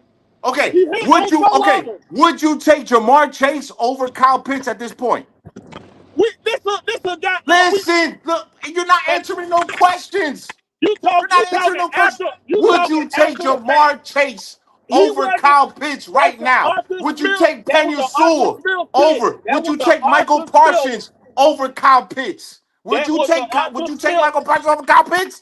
Bro, that was the Arthur Smith goddamn leg goddamn pick, But I man. thought they was collaborating. You said earlier That that they is was collab. Come collaborating. on, bro. That's Come collaborating. on, bro. Come You on, it's bro. just What that are you you giving talking? me your opinion, your feelings. You're not giving me facts. The fact of the matter is, Terry Fontenot has missed Hold up. a Okay, whole hold up. lot. You want A to talk whole facts? lot. You You want to want to talk talk about facts? James Pierce Jr. and Jalen Walker? Well, let's talk about your Did glamorous Kyle rookies. Pitts? Did 4 Kyle Pitts sacks. not like to break the 4 rookie record in his sacks. first year? 4 Did Kyle sacks. Pitts not 4 like to break the measly rookie record in his sacks. first year? 4 measly sacks. That's what they Come have. on, That's man. where they're combining on. I'm giving you facts. You're giving Bro, me opinions. Blackberry. How we gonna do this back and forth? We gonna let somebody talk or what? What's up, He Blackberry? don't want to That's the phone, listen. I'm, man. I'm He gonna don't be want to I'm gonna be listen. horse. I'm gonna be horse trying to holler over this nigga. How we doing Listen, it back and forth? look. You giving me your opinion. Got to get You're it not in. giving me facts. You got to give me facts, Big Will. Okay, you Give want me to hear? some You want to hear? facts. Hold up. You gonna Get, stop get, talking for a minute, get, Whoop. Hold on. You want to get, hear get, facts? Did get. Kyle Pitts not like to break the rookie record his first year? That's it. Did 1 he year. not? If he didn't That's get it. hurt, 1 did year. he not like to One break good. the rookie record? Okay. Yes, he had one good year. Next Okay, so question. He had what one is good it? year. Is when he Next had question. Can whenever you he answer my have a question? quarterback. Can you answer my Whenever question? hold I up, answered. Can you hold answer my up. question? What's up? What's up? Okay. Did Terry Fontenot draft an injury prone quarterback? Yes or no? You still going back to Oh my that? God, You bro. still going back to Oh that? my God, bro. So, Listen, Wolf. When go ahead. Michael Penny was getting hurt, he was a running quarterback at Indianapolis. Okay. When he was inside the pocket, he did Okay. not get hurt until now. It was the Okay. first time he got hurt, and he wasn't running the ball. He was in the pocket. Did he overpay? He was Okay, in the great. pocket. Did he overpay for free agents? No, He didn't overpay no. for Jesse Bates? He did not overpay for Jesse Bates. He No, didn't overpay for Daniel no. Smith? He didn't overcompensate for Daniel Smith or Calais Campbell? No, you just keep proving my point. Jonu Smith, when he brought your boy what his name is, he brought Cordero Patterson in here. They reformed that running back room. We had Okay. one of the top running back rooms in there for like Okay. about 3 years. Okay, now the first year with Cordell Patterson, did they run Cordell Patterson into the ground? That the second year he wasn't even optimal? Did they run him into the ground the first year? The second year he was That's performing. time. The second year. Okay, there you go. Wow. There you go. That's time. All right, judges. Come off. Bring on your mics, judges. Okay, let me start. Go ahead, sir. I got to go with Will, Mr. Grady over there, because Come on with the Grady. Come on with the Grady now. okay, Terry had a lot of good things. He got Tyler first year 1,000 yards. Pitts first year 1,000 yards. He hit with Bijan. He hit with Lindstrom. He hit with McGarry.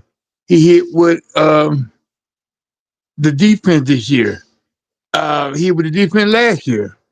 Another thing Terry did, he did help with the cap. So to me, Terry is more qualified to be here than anybody else because with him, Okay, you got to keep your judgment short. Still, we got to keep it short. I'm thinking right now.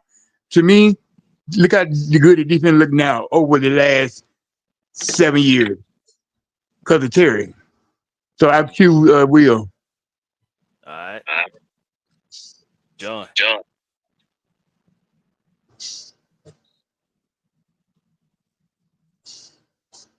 You muted, John. Okay. Oh man, like I said, I Oh I yeah. need to By do the way, this just round one for them. Wait a They got- minute. they got two more rounds. Wait a minute. Before you go, John. Caleb McGarry was drafted by Thomas Dimitrov, by the way. But go ahead. Yeah, Since you picked Will. Lynn Proof and Caleb Since you picked McGarry. him. Since you Caleb picked Hold on. him. McGarry. I You never had a said. chance. I You had a never chance. said Caleb You had McGarry was drafted by. I didn't say all Terry right. drafted You Caleb had a McGarry. chance to do your fact check. You should have took it. No. I'm just saying. Hold I'm up. just I saying. never For said that. people that say, for people picking Big McGrady, the big pancake, they don't even know who drafted who. But go ahead. okay. Go ahead, Now John. Go ahead. Blackberry. Now Finish you your said judgment, this is John. Go ahead. round one. You said this is Yeah, round one. Yeah, Now they what you got two mean? more topics. They got two more topics. That's why we What got to move on what the two other rounds. topic? What other topic we got? Michael Penix Jr. was a good pick.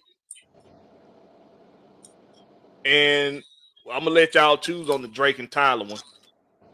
Choose which one y'all want to do on that. Man, you If Drake is a number go one ahead. receiver, or if Tyler We already know Drake a number should one still be receiver. up. Go Okay, ahead, Judge. Y'all finna go ahead, Judge. Go ahead, John. Okay, now I need to ask a question. Are we judging who won the debate by the quality of the debate or by the facts presented?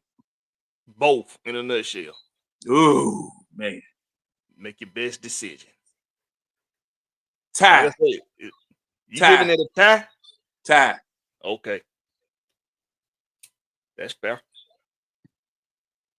Now, I might have to debate both of them myself now as a judge. All right, Georgia, Texas, boy. Judgment. I gotta go with Big Will because his argument was my same argument on why Terry is a good GM and on why Terry should stay. All right, 251.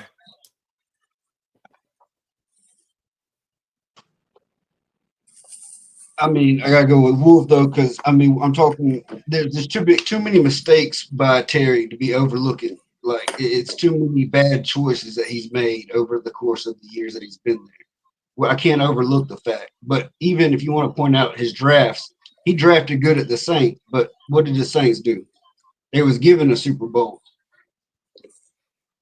See, let me go back at your 251. You keep going back to the win-loss situation with Terry. That's not what he got going on. But I'm gonna ask you this: Did he No winning seasons? No winning seasons? Let me ask him this question. Hold on, bro. Yeah. Hurry up and ask. No winning We got to move seasons. on. Hurry up. Did he bring in more good talent than he bring in bad? Did he bring in more good talent than he did bad? Yes or no, 251? Where at? Here. Does he have a winning season? Yes or no? I'm trying to 251. Hold on, bro. Yes or no? Got to move on. All right. So right now we got No. That depends if you're calling Pitt. If you're calling Pitt good. Huh? All right, well, don't worry about it.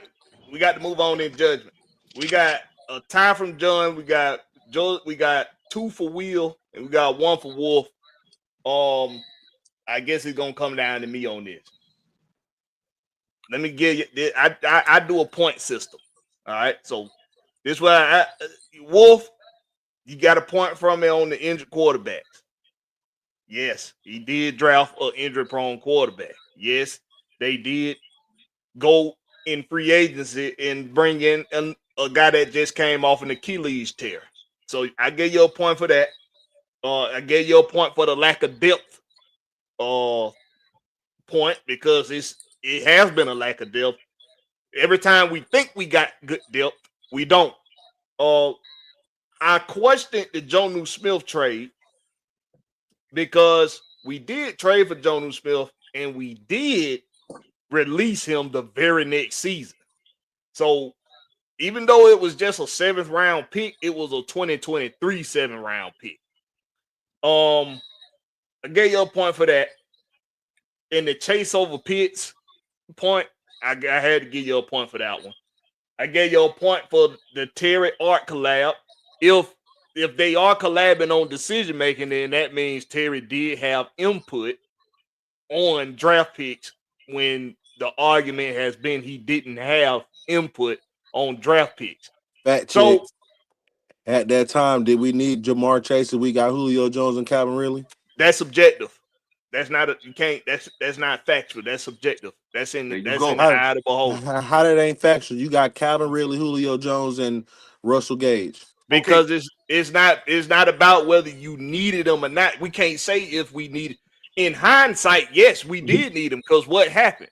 That's the same thing as saying in hindsight. Blackberry, what happened? But what that's happened? why it's subjective, George. What happened? Tell him what that's happened. Why it's subjective. Tell him what happened to Julio Jones and Calvin Ridley after that season. Tell him what happened. They both were gone. Okay. They was gone. So in hindsight, yes. At the time, we can't say if we needed them or not because who was the tight end? What's his name? The philanthropist guy was tight end, and he was gone. So we did need a tight end. It's subjective whether we needed one with the number 4 or number 8 over round pick. So it's subjective. But I still gave him a point for Chase over Pitts because Jamar Chase was tearing shit up in college. So I think most of us would have took Chase over Pitts. I gave him a point for that. Now with Will, I gave Will a point for the salary cap fix. You can't deny that Terry did his goddamn thing coming in here and manipulating these contracts, the ones that was coming in and the ones that was going out. He did a hell of a job doing that. He literally cleared up the cap situation. What's the fact check? All right. 2021, you had a dead cap hit of $30 million. 2022, I'm waiting for my phone to update. You had a dead cap hit of $83 million. 2023.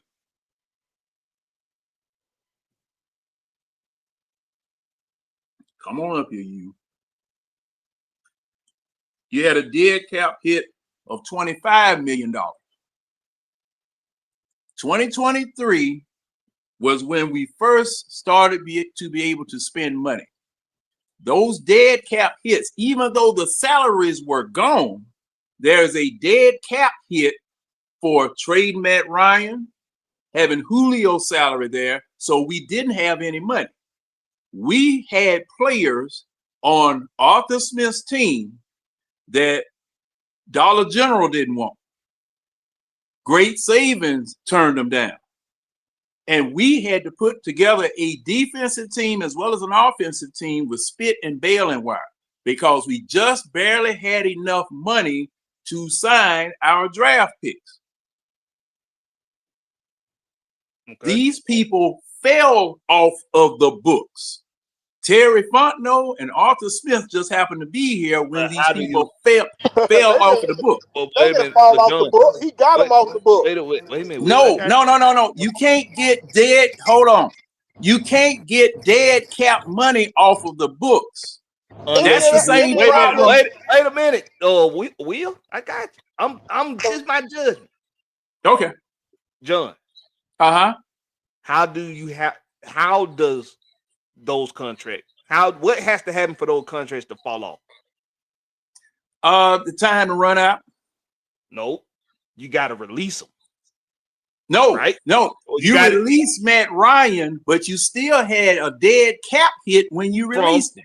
Exactly. But is that Terry Fontenot or was that from? No. See, no, it wasn't. No, it wasn't. That come from the past. That come from the GM before. Right. So he's cleaning up a mess up to That's the thing. 2020. Will, it's my judgment. we cleaning up. He had to clean up a mess that Thomas Dimitrov left behind. But when he it comes couldn't. to the contract. But see, that's the thing, Blakberry. He couldn't. He couldn't. Because what you said in 2023, the cap hit was what?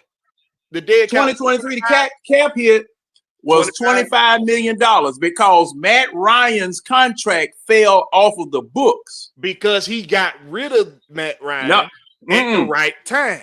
Right, because Matt Ryan would have still been the quarterback in 2023 because Matt Ryan was still getting paid money by the coach when he was on TV. So because they traded his contract to the coach. If he don't get rid of Matt Ryan when he did, then that contract don't fall off when they needed it to. You see what I'm saying? But see, this is the thing.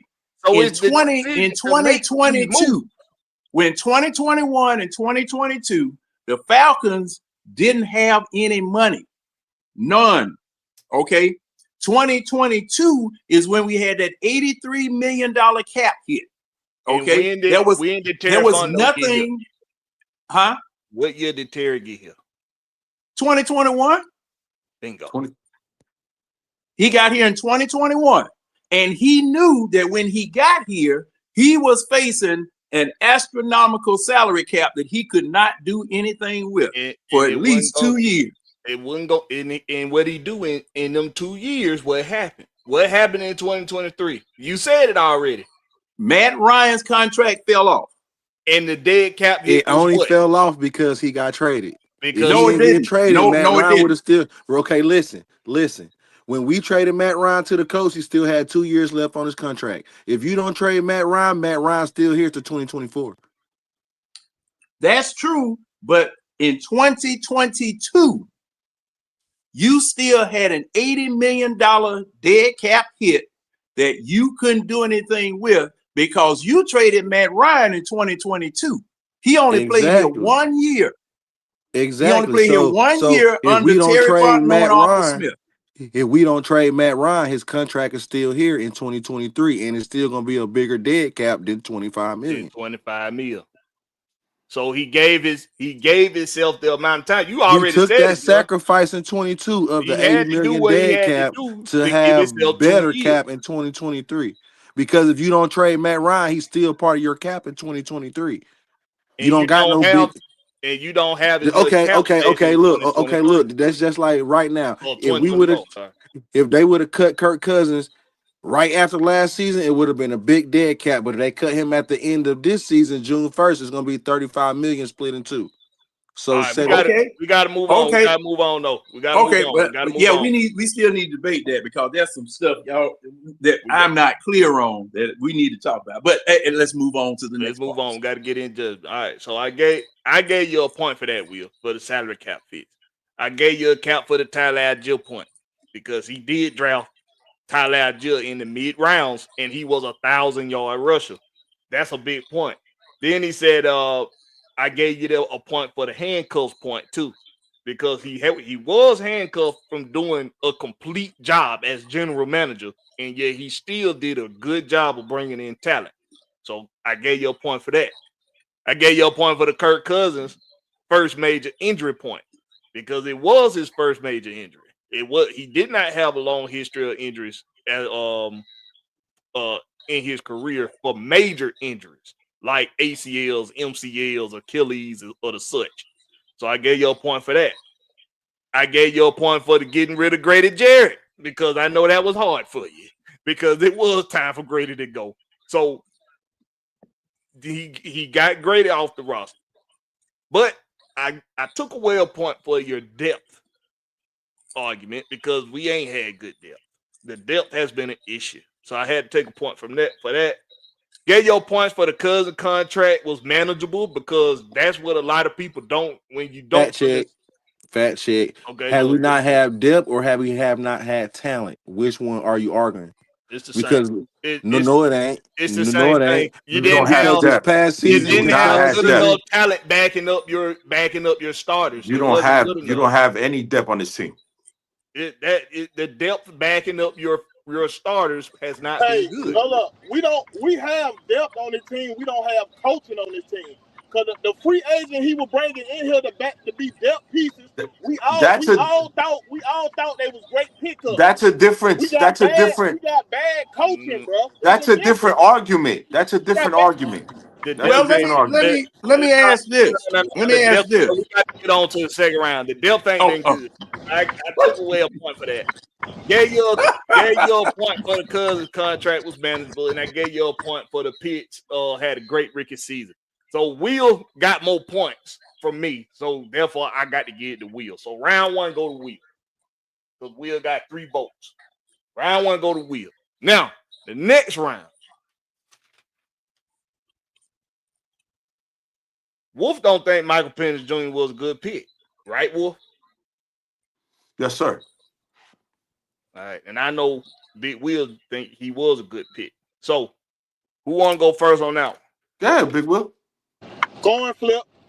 No, ain't no coin flip. You go first, bro. I ain't Ain't know no we coin had no flip. win. I You ain't go know we had first. no extra He No, had, no, no, rounds, no. bro. You he, go he, first. I ain't know we had no extra round. This something new to me.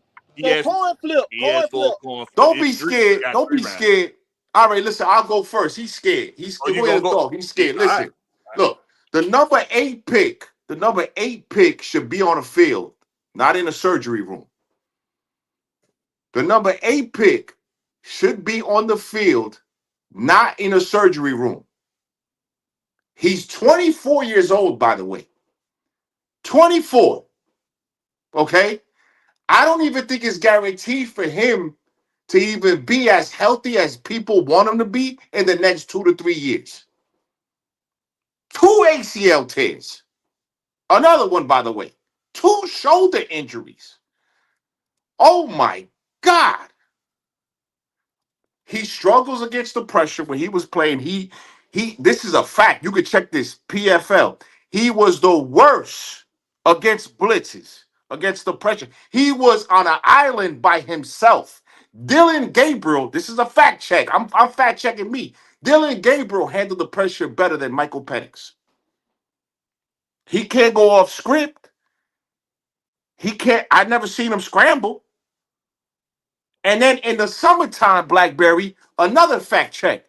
What did they ask Michael Penix? And Michael Penix said, I'm faster than any NFL quarterback except Lamar Jackson. That's what he said. I don't see him taking off because he has a mental problem. He looks like an oversized Tua to me. In college, yeah, he was great because those wide receivers were open. It's college. But in the NFL, the windows close too fast and the coverages get disguised, and he doesn't know how to go outside of what he does. He's a back pick, in my opinion. But you can go ahead, Will, because I don't need a lot of time for that. All right, go ahead. And he hasn't won us any NFL games, by the way, but go ahead. Mm. He hasn't won us any NFL games, by the way, but go ahead. You there, Will? You ready? He must. All right, he must have had to step away for a sec. Oh, he stepped away? The Falcons could have drafted Brock Bowers, Dallas Turner. I think there was Quentin Mitchell was on the board as well. Bowles was definitely there. Yeah. Obviously, you see what Dallas Turner is doing with the Los Angeles Rams. I mean, come on now. I mean, the number 8 pick should be on the fact field check. playing. The Dallas Turners in Minnesota, and Dallas Turner got his Oh, first my sack bad. this All year right. Well, against I'm us. sorry. Dallas Turner, Jared Verse. I met Jared Verse. I'm sorry, Gat, Texas boy. Jared Verse. Hey, can I ask a fact check?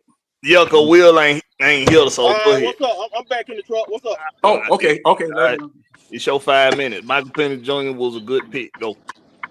All right, first off, when we drafted Michael Penix Jr., he was a succession plan to Kirk Cousins. We brought Kirk Cousins in to run the team for 2 years to teach the young man the ropes.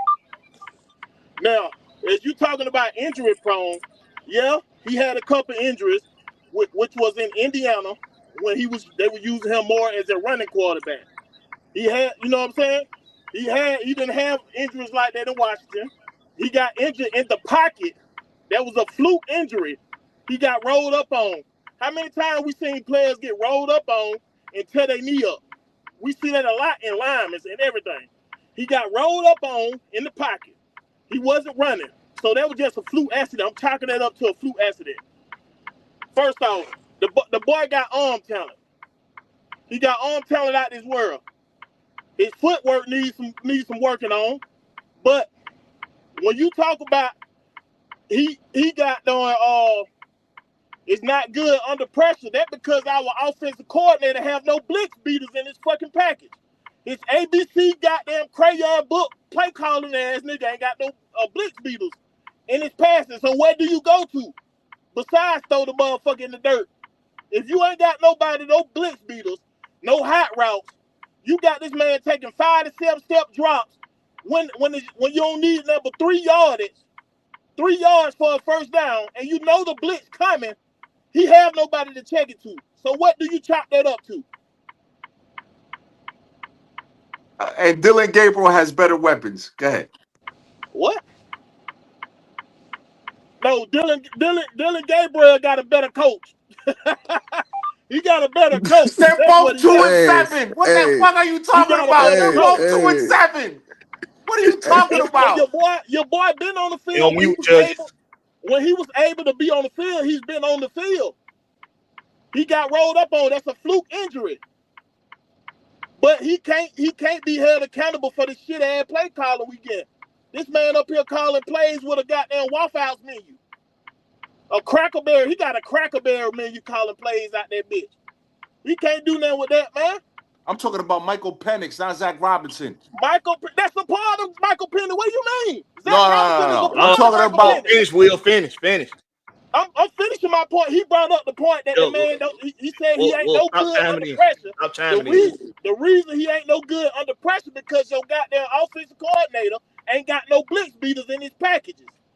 What the hell do you check to?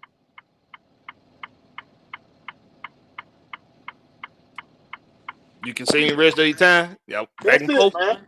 That's it. All right, 5 minutes, go. So you mean to tell me Dylan Gabriel has better weapons than Michael Penix? I mean to tell you, Dylan Gabriel. No. It's a yes or no. Yes or no.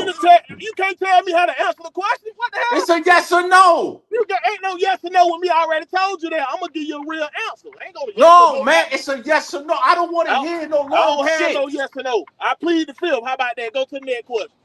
All right. Well, there you go. So he is an injury-prone quarterback, an older injury-prone quarterback. Is he an injury-prone older quarterback? Yes or no? Said he had a couple injuries. How many injuries did Drew Brees have? How many injuries did I'm not talking about Drew Brees. And Drew Brees is a Hall of Fame quarterback.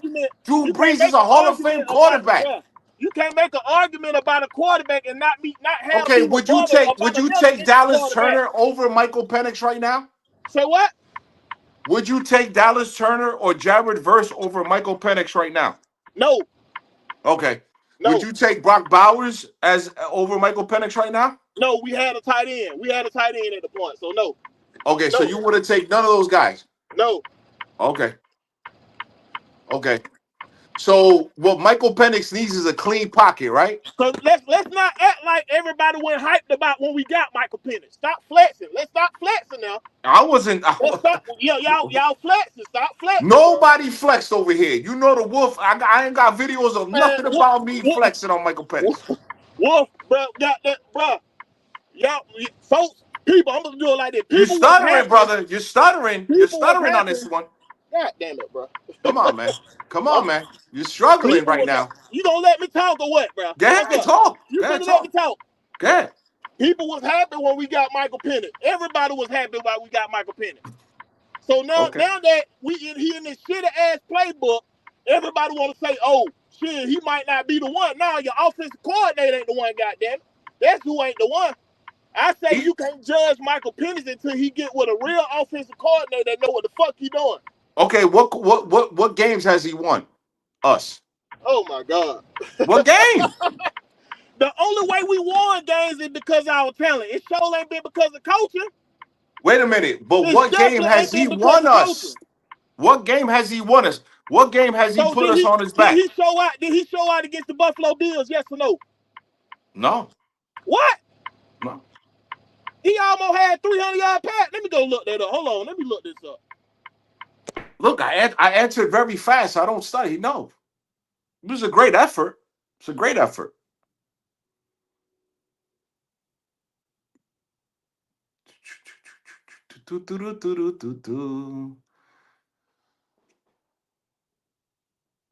So he needs a clean pocket, yes? Does he need a clean pocket?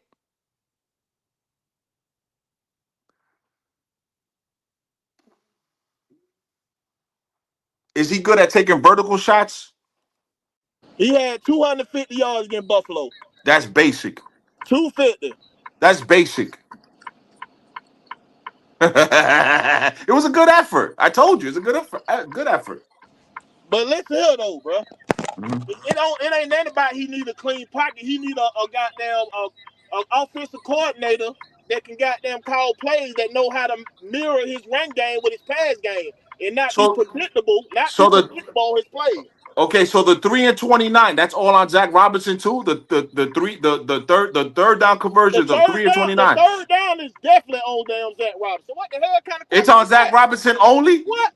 Now I'm not gonna say that Michael Penix ain't missing no throws. Yes, he missed some throws, Okay, but how many of the 29 throws he ain't has being he missed? coached well. He's not being coached well, dog. No. Okay, but what He's I'm not saying being is coached well. our third down efficiency. That's all on our offensive coordinator. Yes, definitely. Okay. Yes, Okay. Okay. yes. Okay. Okay. Coordinators are judged by their third down percentage and they red zone percentages.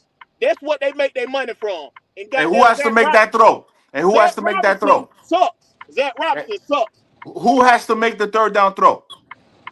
30 seconds. The only reason we scored them 3 touchdowns to goddamn Drake London Oh because God. Michael Penix made a play to Okay. throw goddamn Drake London the ball no matter what the fuck the Who coverage has was. to make those throws on third down? Is it Zach Robinson? Oh, bro, he got to be able to have a. You know what? Go ahead on. I'm done with the judges. What y'all think? What y'all think, Judge? All right, judges. Who got All round right, 2? I'll go first. I gotta go with Wolf with this one because I like Penix and everything, but I don't think he was prepared for the NFL correctly because he don't have good footwork and they said when he first got here that he needed help with his accuracy, his footwork and everything, and like both of y'all said, a lot of his passes was off. Um, he stared down his receiver before he threw it. Um, he's not good in the pocket. If he get rush, he break down. So I like Penix, but yeah, I had to go with Wolf. All right. John.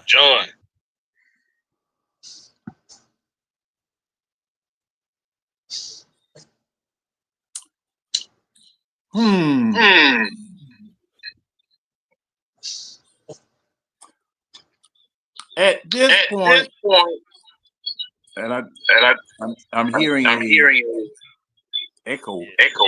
I hear an echo. Hey, if y'all ain't talking, mute yourself. Mute yourself. Y'all ain't talking.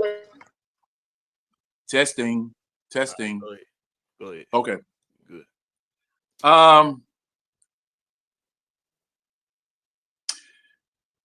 I gotta go with Will.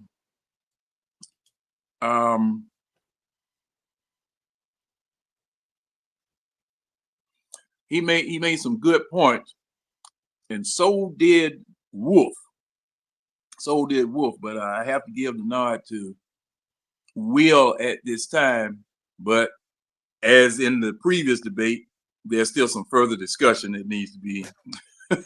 It Some sounds like scraping. John. It sounds like John want to be a part of Welcome to the Pit. That's what it sounds like. Yeah, he needed his day in the pit.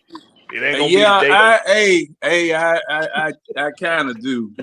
But I'm acting as judge tonight, and so that's where I'm gonna keep it at. All right, Georgia, Texas boy. Who you giving it to on that round? This round on whether or not Michael Penix is a good quarterback, I'm gonna go with Big Will. Was a good pick.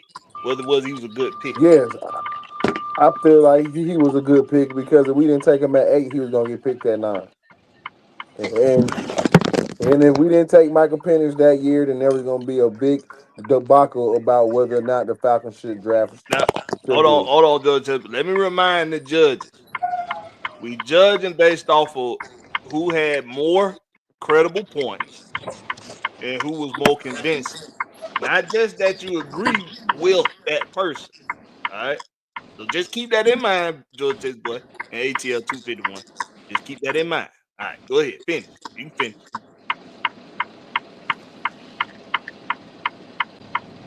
Turn the goddamn flashes off, Will.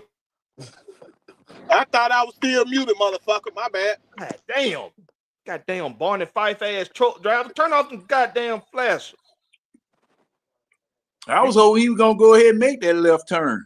He ain't gonna never turn. He just sitting there on that damn yard. Damn Barney Fife, snitching ass trucker. Go ahead, Texas boy. Finish deliberating. Man, I thought you were gonna call him a Snyder driver. I done lost my train of thought. You can go ahead and go to HCL 251. Go ahead. He always said I got 251. That's 2 for me. What's up? Go 251.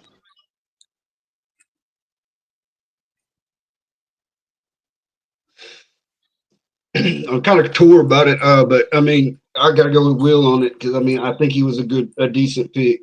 I mean, I can't say that Kirk Cousins' deal was good, but I got to go with Pence. Yeah, he was good. All right.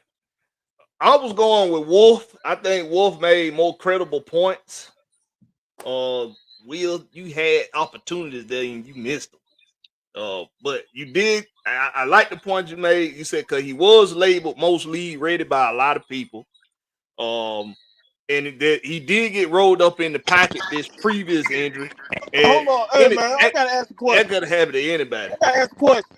Hey, Wolf, you got a ghost page on him, Wolf. It sound like Wolf. It sound like Wolf chatting in the goddamn chat now. I'm gonna disqualify your ass from this round, and we gonna have a third round. Keep fucking with me, Will. I said, goddamn, wait and let me do my goddamn judgment. I wasn't messing with your judgment. I was asking the question. But I was talking, goddammit. I'm still judging. Go ahead, damn it. Goddamn overzealous motherfucker. All right.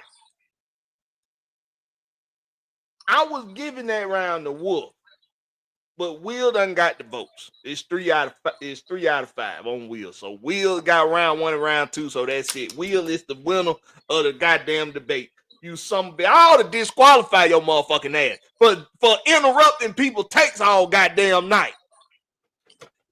Hey, not good shit, following the goddamn rules. Good shit. All them fact checks. All them fact checks. Can I ask a question? Damn. Can I ask real quick? When I heard the last two gentlemen, they said picks instead of what Wolf and Will was saying. Are y'all going by pick a Blakberry said go by their what they saying? Yeah. Because if you're going for a pick, everybody gonna say, yeah, he was a good pick. But are you going by what Wolf said and Will said? I'm just asking a question. They made their judgment, Deshaun. No, Deshaun Coswell made a very good point. And Will, hold on, where is the echo coming from? They're coming from Deshaun. Yeah, Deshaun, that's you, Deshaun. Come out and come back in, or change up your mic. This is what I'm gonna do because he make a fair point because the judgments I heard from both 251 and from Georgia Tech boy sounded more biased than Hold up, man.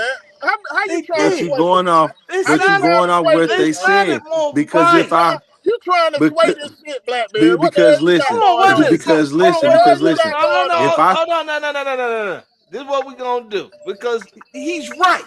He's What right. Nah, go, come what on, was man. Come Wolf, on. I what was got Wolf hold on, Don't point wait a though? minute. Wait a minute. I got somebody that's don't only say Wolf won the whole debate, goddamn. no, What the hell you trying to do, bro? No, Will.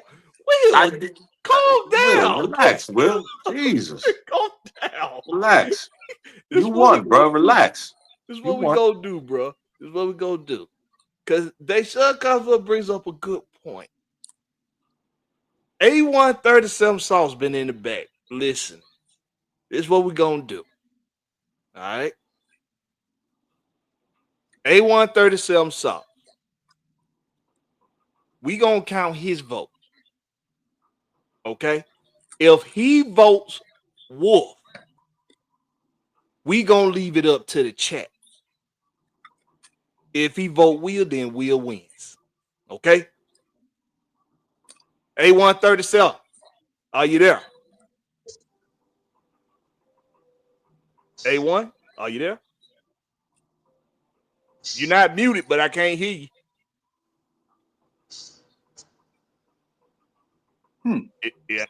If he can't, if he don't respond in 10 seconds, we're gonna give it to Will. A1, you there? Count it down. Count it down.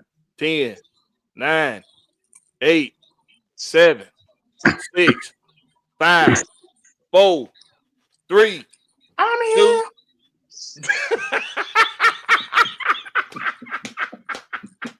All right, Will. You got it, my boy. Who did that shit? That was you, John? Hey, man. Hey, man. Shout out to Big Will, man. Big Will finally won in the pit. I think that's some people like owing forever. He had never damn won. I'm telling you, bro, all that crying you doing. Shout out to my boy Big Will, man. Hey, man, y'all give him a round of applause, man. He Yeah, deserve it, man. yeah.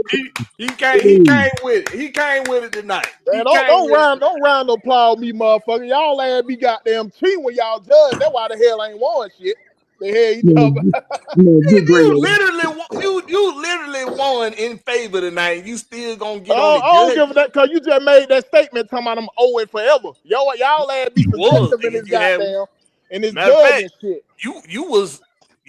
you had got your nose wiped a couple times before by Wolf, so you kind No, of no, like the hell I still. did. All he did was joking and shit. He ain't came with no facts. He was doing jokes and shit.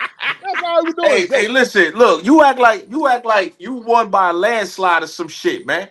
You ain't win by no fucking landslide. You telling me I your don't care opinion, nothing the about way that you shit. I feel. just come with the facts. You I the come way with the you facts. feel. I don't care nothing about that And shit. listen, I play away games. I don't play home. I play away games. I always come wherever the smoke is. That's where I'm coming at. So What if they it's got to you do with again, you? Act do like I this my gotta do page. you This ain't again? my I page. do you again. I do anybody on this panel, anybody in the Falcon contest space. I'm ready for any type You of already know smoke. I show up Any every type of time. smoke. Every time somebody want to Nobody, debate me, the I wolf show up. don't duck nobody. I play I show away up. games. I I play show up. away games. You keep You talking about heard? away I game. This play ain't my away page. games. This You ain't my heard? page. I'm like 72 and 2. I'm like 10. I'm like the Bulls. 72 and 10 out this motherfucker. You crazy? I told that what he do, y'all. He joking. Yeah. That's what he do. He be No, I joking don't and shit. joke That's because what he do. I'm telling you facts. He I'm telling you joke. facts. I didn't He's a tell you about joker. shit that I feel. I'm telling He's you a Hey, facts. hey, joker. hey, let me ask this. The Let me ask this. joker. Yeah. Is this a Don King 4-fight special here? Yeah, I need some money. Cause Hey, see now, we can have 4 fights. And I'm telling you, because Judge sound like he ready, but we ain't got time for it tonight. no, y'all ain't got time. Look, Hey I don't know John, how to play anytime. Hey, the game, listen, man. John. Anytime you wanna go head to head, let me know. I'll be back. I'll come back.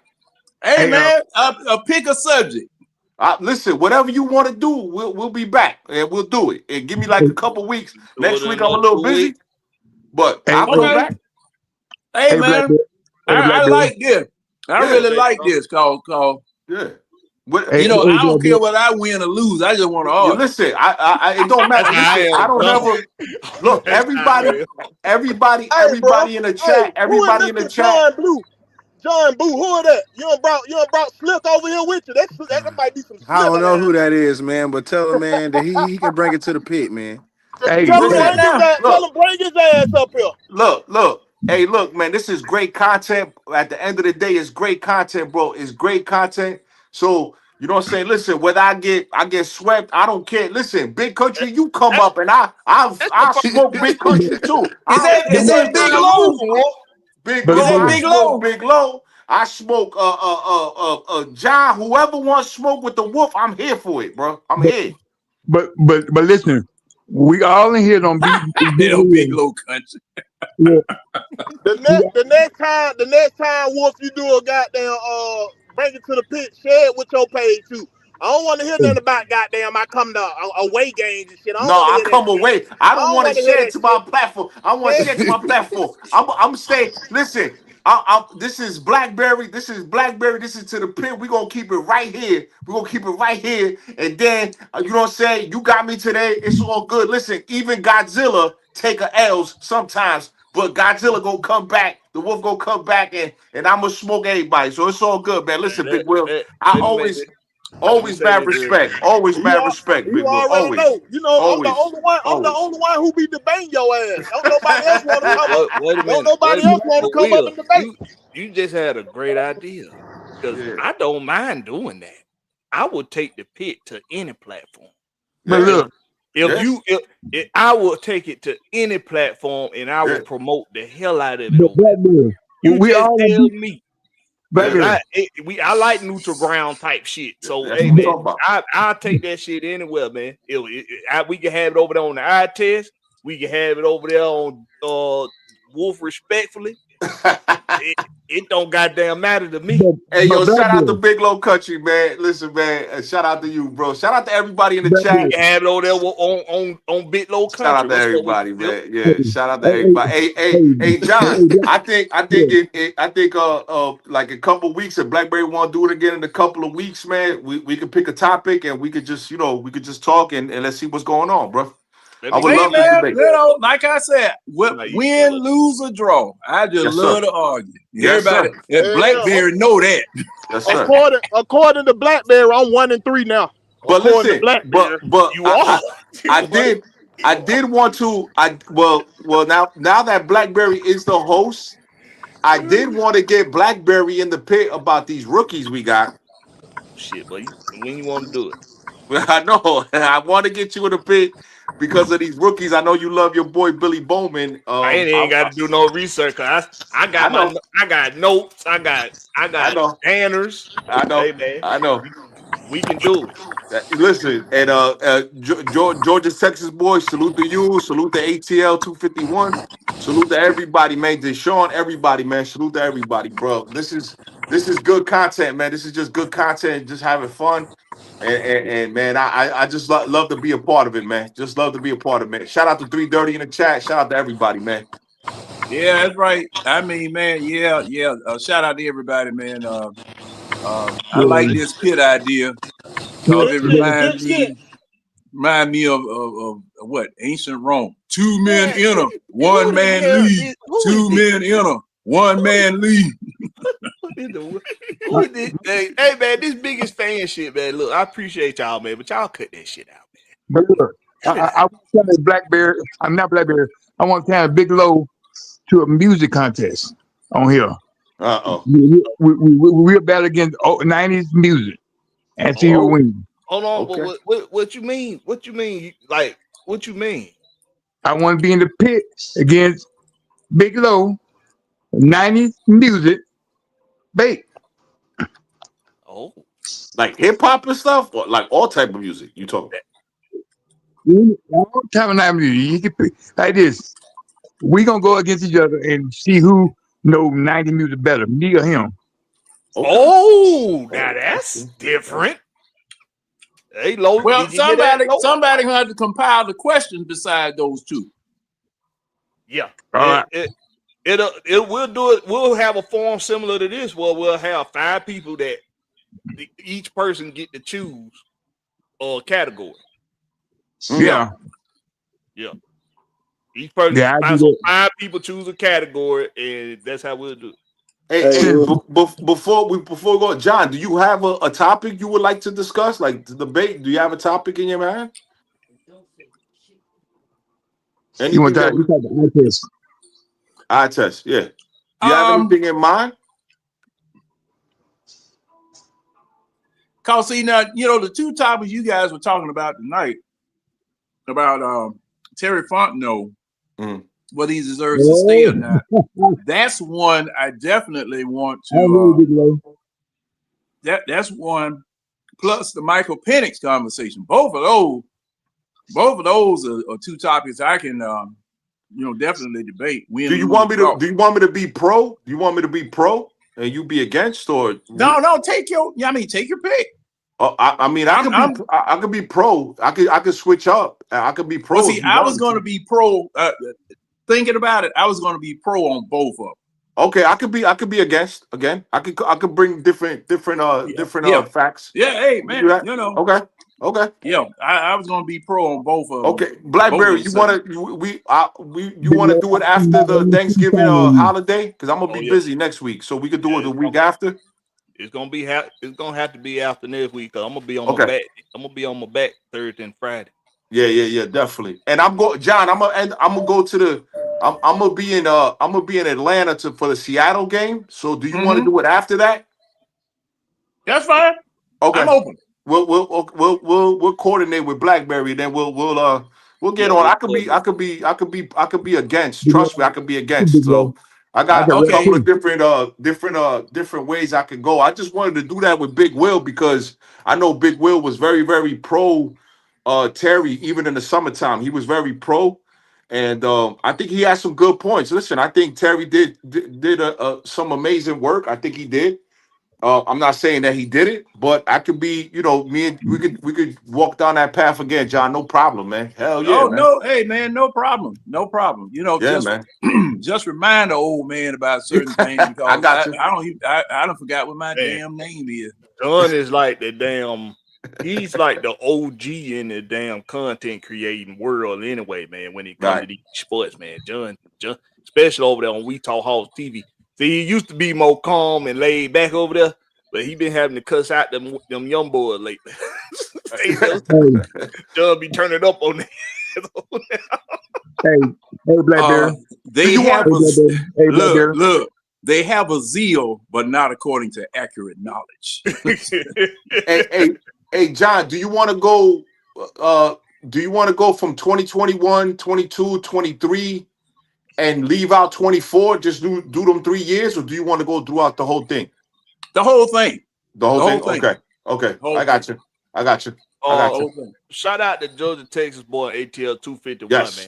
It take courage. It take courage to put yourselves out there, man. I mean, so look, man, both of y'all did a good job. Great job. Appreciate you respecting the rules too. Y'all had a smooth debate. That goddamn Will do not know how to respect fucking rules. I appreciate you letting me on your platform, brother. Yeah, man. But while I got y'all though, I don't want nobody to go nowhere yet. Let's try to do this as fast as possible. I got a list here. Lord. I got to do this for my Georgia fans. I got to do this tonight. We gonna just do defensive lineman. When you see the name, who you taking? Greatest defensive lineman out of the University of Georgia all time. If you don't know enough about it, that's cool, because I'm going to give a 3-minute window for people to say who they'll take. Now, this is who I got. Let's try to do this fast. See, I got to look out for my dog fans on this. But I know I got some knowledgeable people in here like Georgia, Texas boy, and I know John, and I know Big Will. I'm not sure about. I know Will say he just started really paying more attention to college, but I know I got people in the chat that know some shit. Defensive lineman. We gonna start it out right here. I got 12 names. I need to know who you taking. Jimmy Payne, Charles Grant. Who you got? This for the chat and this for the panel. Jimmy Payne or Charles Grant? greatest defensive lineman out of the University of Georgia. These two kicking it off.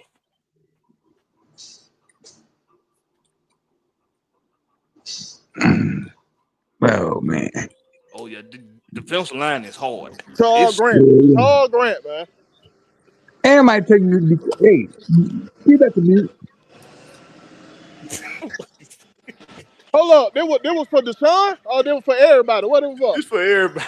Oh, okay. Everybody. I'm about to say what the hell? Hey, he couldn't resist. He couldn't resist. I couldn't resist.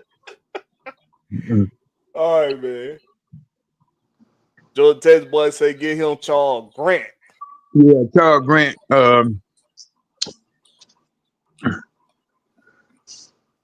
Ain't that your cousin John Charles Grant? I don't know I'm why at I the typed pass. that in You the know chat. what? I'm gonna have to pass on this one because see, back during that particular time, I was trying to get my Falcons straight.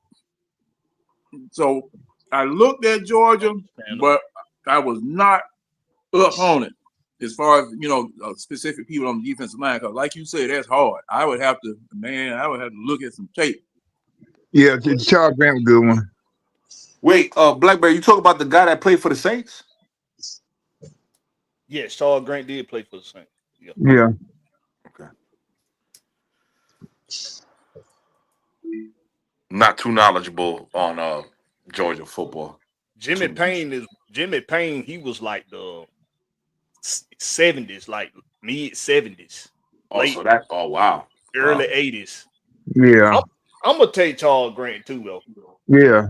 Even though, like when I did my research, Jimmy Payne is like when they did a census on it, he was like the fifth most voted defensive lineman. But Charles Grant was a goddamn monster from what I seen him play. So we gonna go Charles Grant. All right. Next up. Richard Seymour, Quentin Moses. I know Seymour. Seymour. Yeah, I know Seymour. Yeah. Moses was good too, but I like Seymour.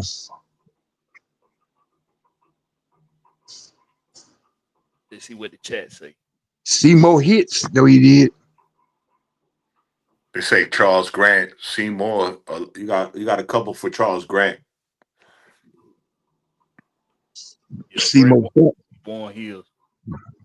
Get a little goddamn. A little quiet in the background. A little too quiet.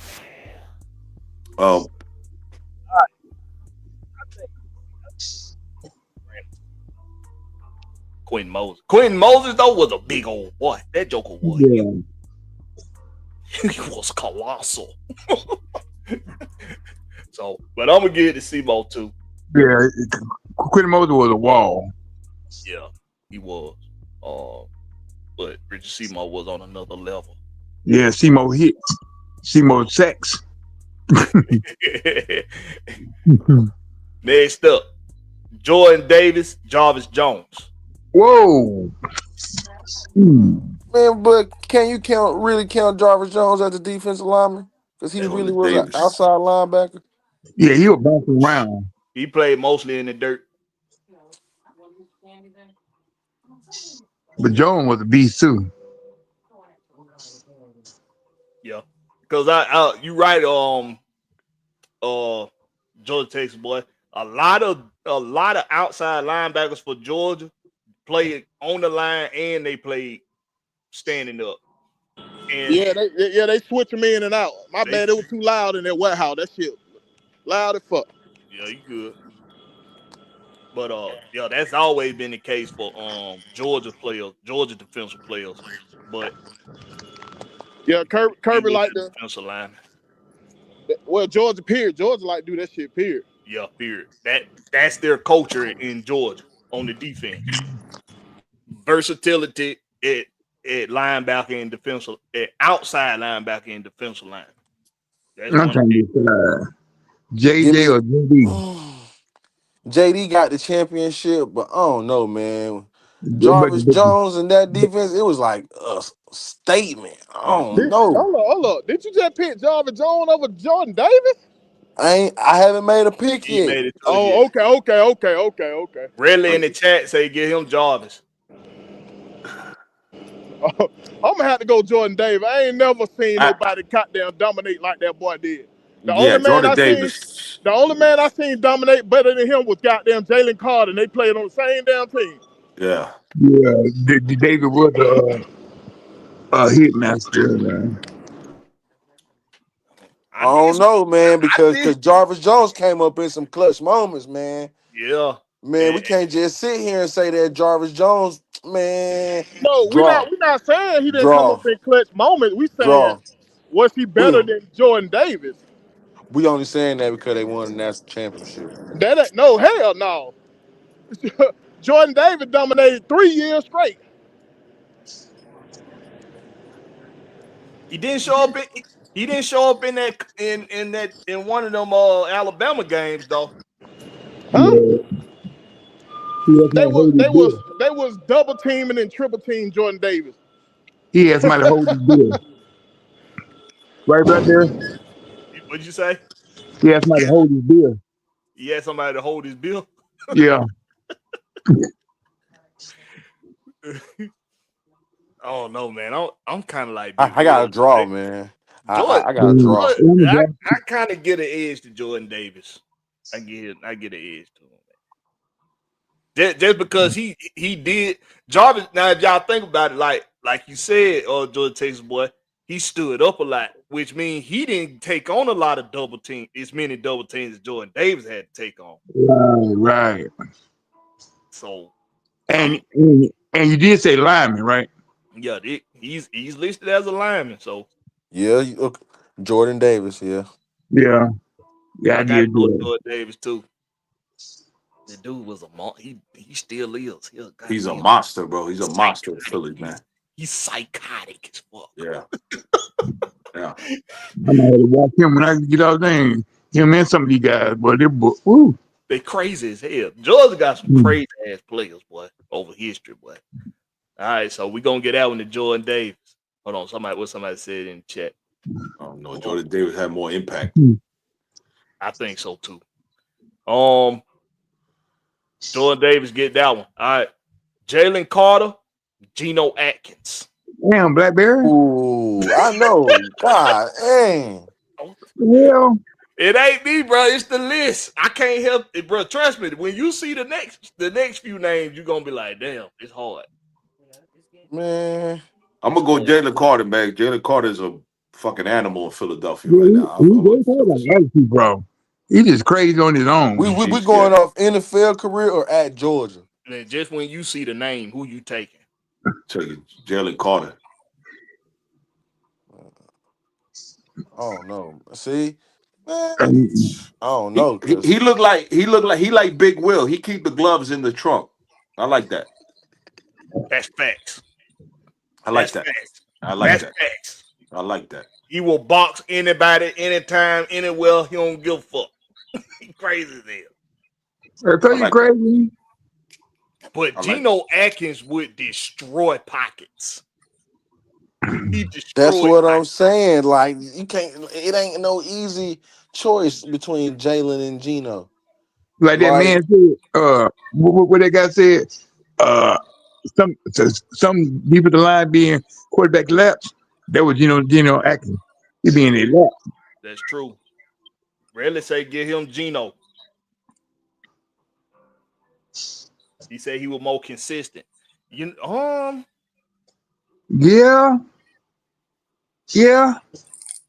I think so. He probably was more consistent. Yes, he was. I think I'm going with Geno myself. Like I'm my memory is foggy with the Alabama games, but I definitely remember Alabama games where I was looking for Jalen Carter and Jordan Davis to show the fuck up, and they did. Well, you sure they wasn't getting held? I mean, we already know we got to fight. We got to go against the refs and the damn team. any damn team in Georgia for that matter. Mhm. Basketball, baseball, football, skating. Well, it's like I always say, ref, because see, I remember when I was playing basketball, Joker fouled me and beat me up every time I tried to shoot. It was just like putting your hand in the middle of a lawnmower. Whack. We got Ref, in chat for Gino. Ref, Gino. either you gonna clean it up or I'm gonna clean it up. Now you make your choice. The choice is yours. You're gonna be with this, you're gonna be with that. I gotta go with Geno Atkins, man. You could get with this or you could get with that. I gotta go with Geno Atkins, man. This dude demolished lines of scrimmage, man.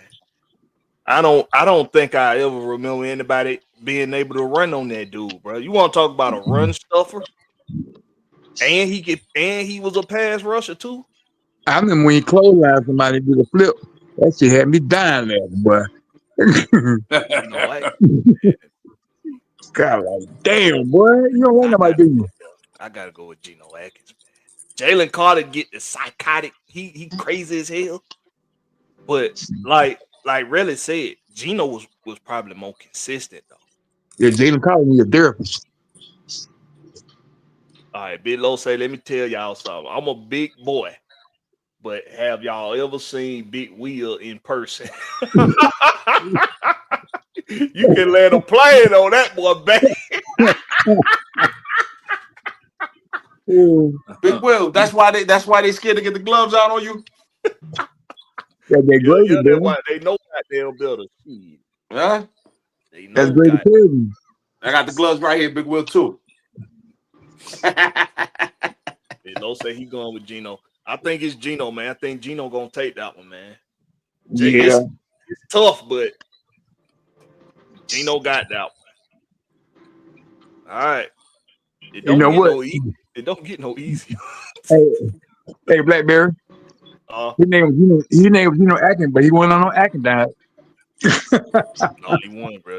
He was on a damn all meats diet. We have no meats. Dang. It don't get no easier, y'all. Bill Stanfield, Vernon Smith. Oh, you need to stop your mess. It ain't me. It's the list. It ain't me, bro. It's so many dudes come out of Georgia, bro. Man. And we wouldn't even look at them. That's crazy, bro. Now, one motherfucker that we done had on this list so far played for the Falcons. I mean, when I was younger, and back in my day, I ain't gonna tell my age, but well, fuck it. Back when Bow Castle was playing, and I see all these Georgia players in the draft, and I said, "Which Atlanta pick one? Come on, man!" They turned their damn head. Like, what the hell? All these different players right here. Then the next year, then the next year, then the next year, then the next year. But I was so happy. You remember when Georgia was running back university? Yeah. They still running back university. What you mean? No. I'm talking about when people would grab them and win Super Bowl with them. Mm-hmm. Okay, Terrell Davis, Herschel Walker. Yeah. I mean, and see now they coming down here. I remember Belichick came down here right before, I don't know what Super Bowl it was. They won so many, but at any rate, he came down here, grabbed the offensive lineman, Sony Michel, went back up to New England and won a Super Bowl. Let me tell you something. 2018. Yeah, I'm telling you something. I was watching the don't judge me, y'all. I was watching the Stetson Bennett program, and I saw so many Georgia wide receivers come out while he was playing. I like, if you go watch on Sunday, most of the receivers came from Georgia. Yo, I like that. You ain't gotta feel bad about watching the Stetson Bennett special. Stetson Bennett was the man. Still is the man. Did he just apologize for watching Stetson Bennett? Yeah, he did. He apologized. Don't do that shit. See, you listening to these motherfuckers, but y'all better no. The reason I said it like that, because I thought y'all gonna say, "Oh, he ain't played in the game yet," and all that. I like when you guys y'all come at me. But anyway, I said anyway, I don't care, and I hope he come over here and be our backup. Nah, Tom, Stetson gonna I take want over Stetson when to go somewhere where he want to start. Where he gonna start at? yeah, when Stafford done, that's who taking over in LA. Because he played Stetson. good in LA. I mean, the boy. I mean, I watched it was 40 minutes. I watched the whole 40 minutes of his film. And man, that boy like a white Vic. Big Low say get But him but stand. y'all got to keep him away from the liquor store. Come Yeah, on now. You cannot have Y'all got Stetson to Bennett keep the right down man the away road from the from the liquor house. store. You cannot have him right down the road from the house. You see what Man, happened? He went all the way to the West Coast to have a yeah, chance in the NFL. Yeah, but McVay's solid, man. McVay, he's solid, bro. Yeah, of He's course. McVay solid, keep his bro. head McVay on from right. Georgia. McVay, McVay. He knew if Stetson want a chance, I gotta take him away Hey, yo, from Georgia. Blackberry, the dude that sent me the hat, he a big Rams fan. The dude that sent me the hat, he a Yeah, big Rams fan. Like we talk all the time, and he like, yo, man, he like McVay. You got to remember, McVay was checked out a couple years ago. He checked out. yeah, he did. You know what I'm saying? He about to check out. You know what I'm saying? And yeah. you know what I mean. So look, it just He goes to did. show He you, did a real life reality check. That's what yeah, that boy did. He did a real life reality check. it's not even that, Big Will. You know what it is, Big Will? I always say it, man. It always starts from the top and it trickles down to the bottom. You know what I'm saying? You gotta have a solid owner. You gotta have a solid GM, and you gotta have a solid coach. And this is why you have a solid work with the quarterbacks, because I think that's just the important thing. And when I was going back and forth with a lot of people, it was the consistency and the continuity that Tampa has with those four positions. With those four positions, they consistent. So I mean, you know what I'm saying? You gotta have that, man. And I wish that Raheem would bring that over here because he was over there with them boys. He was there with them boys. He was breaking bread with them boys over there. But it is what it is at this point, man. You know what I'm saying? Raheem just ain't got it. He ain't got it, bro. It's Just just like prove you to us. said, Wolf. It's that experience. When the Yeah, Rams brought McVay over there, they had Les Snead as the GM.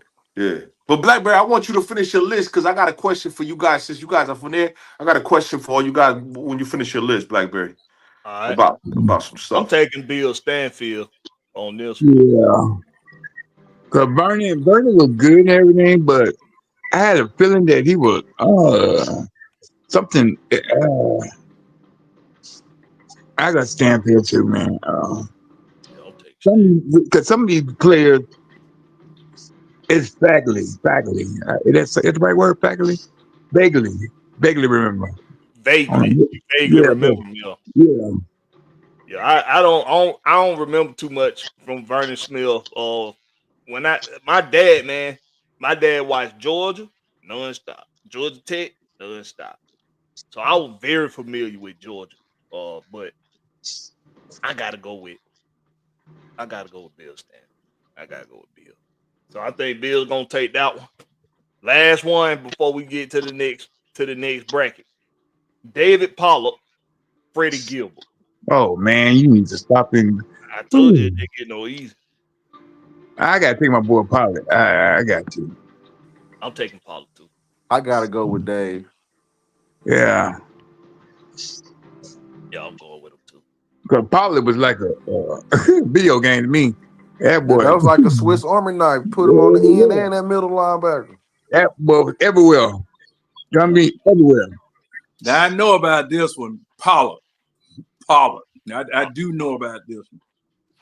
Pollard for me too. John say he know about that one. Hey man, Yeah, yeah, I know about that one. everybody know about that damn boy. Yeah, that Yeah, was an easy one right there. That wasn't even tough. Well, yeah. Freddie Gilbert now. Freddie Gilbert was Shit, special. Pollard broke records. He did. Both. He still got records at Georgia to this day. All right, so Pollard won that one. So that means the next matchup we gonna do it. Here we go. Dun, dun, dun, dun. Here we go. We gonna start. And let's not forget the fact that he's a white boy at that. He white? Yeah, I he ain't white. know. I Well, ain't never knew that. technically, he looked like He got some a Puerto Rican motherfucker. Yeah, he got some kind of seasoning in him somehow, some kind of way. Yeah, he got some seasoning on his chicken here. Don't get no easier, y'all. Here we go.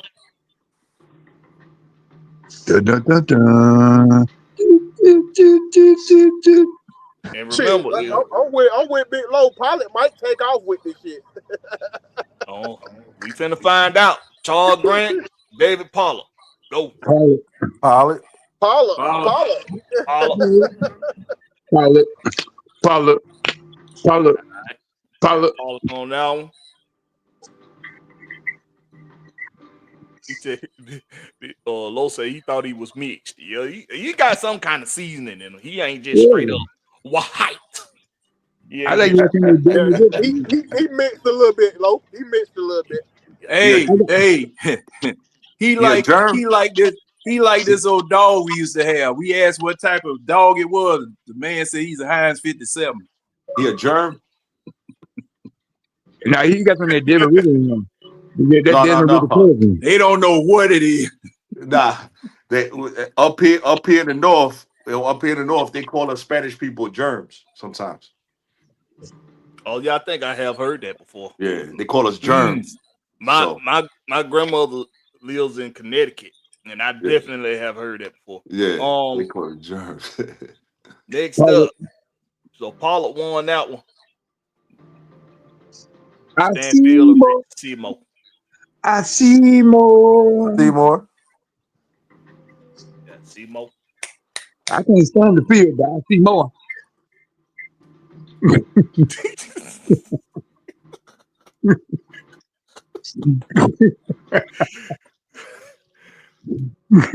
I'm taking Richard Seymour.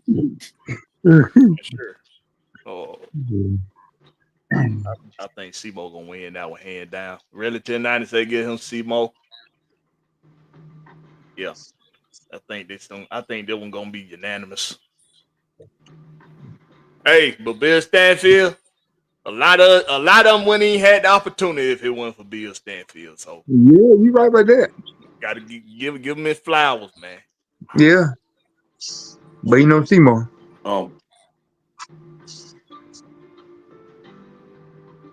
So that means next is Damn.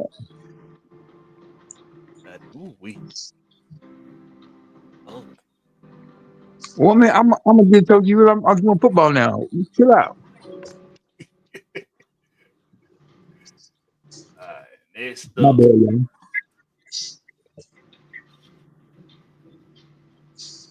Jordan Davis, Gino. Hold on, wait a minute. Yeah, Jordan Davis, Gino Atkins. Geno Atkins. Yeah.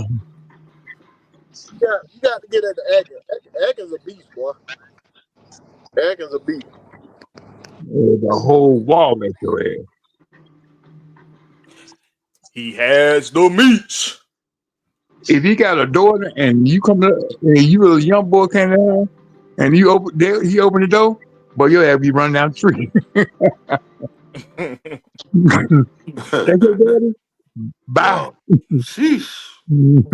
Man, can you imagine and coming to the door to take that damn boy, that Geno Atkins damn daughter to prom?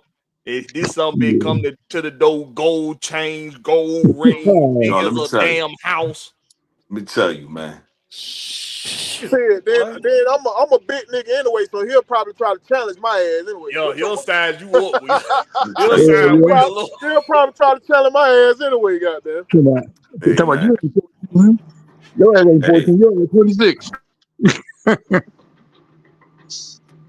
Come on, I am 14. I'm just big.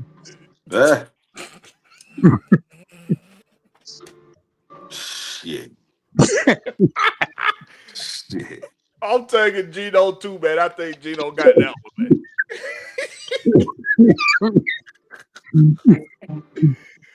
What's your name, boy? What's your name, boy? Big Wheel? Don't make him sound like that, though. Hey, I'll just be like, I'll just make sure she made it home safely. Go ahead. Oh boy. Damn. All right, so that means it's let me see. 1, 2, 3. Hold on, how many left? Simo, Grant. Okay, Jimmy and Charles are out. Who? Jimmy and Charles. Jimmy Oh, Payne and Charles, they out. All right. Richards, okay, here we go. I got it. I found it. All right. yeah. Look at me talking about. Oh, I know you won't. Suave. What's your name again, boy? Yep. Oh no. You called yourself Suave back in the day? No, he will call me Suave. I'm Silk. You had me what I Oh, he'll named. call you Oh, Suave.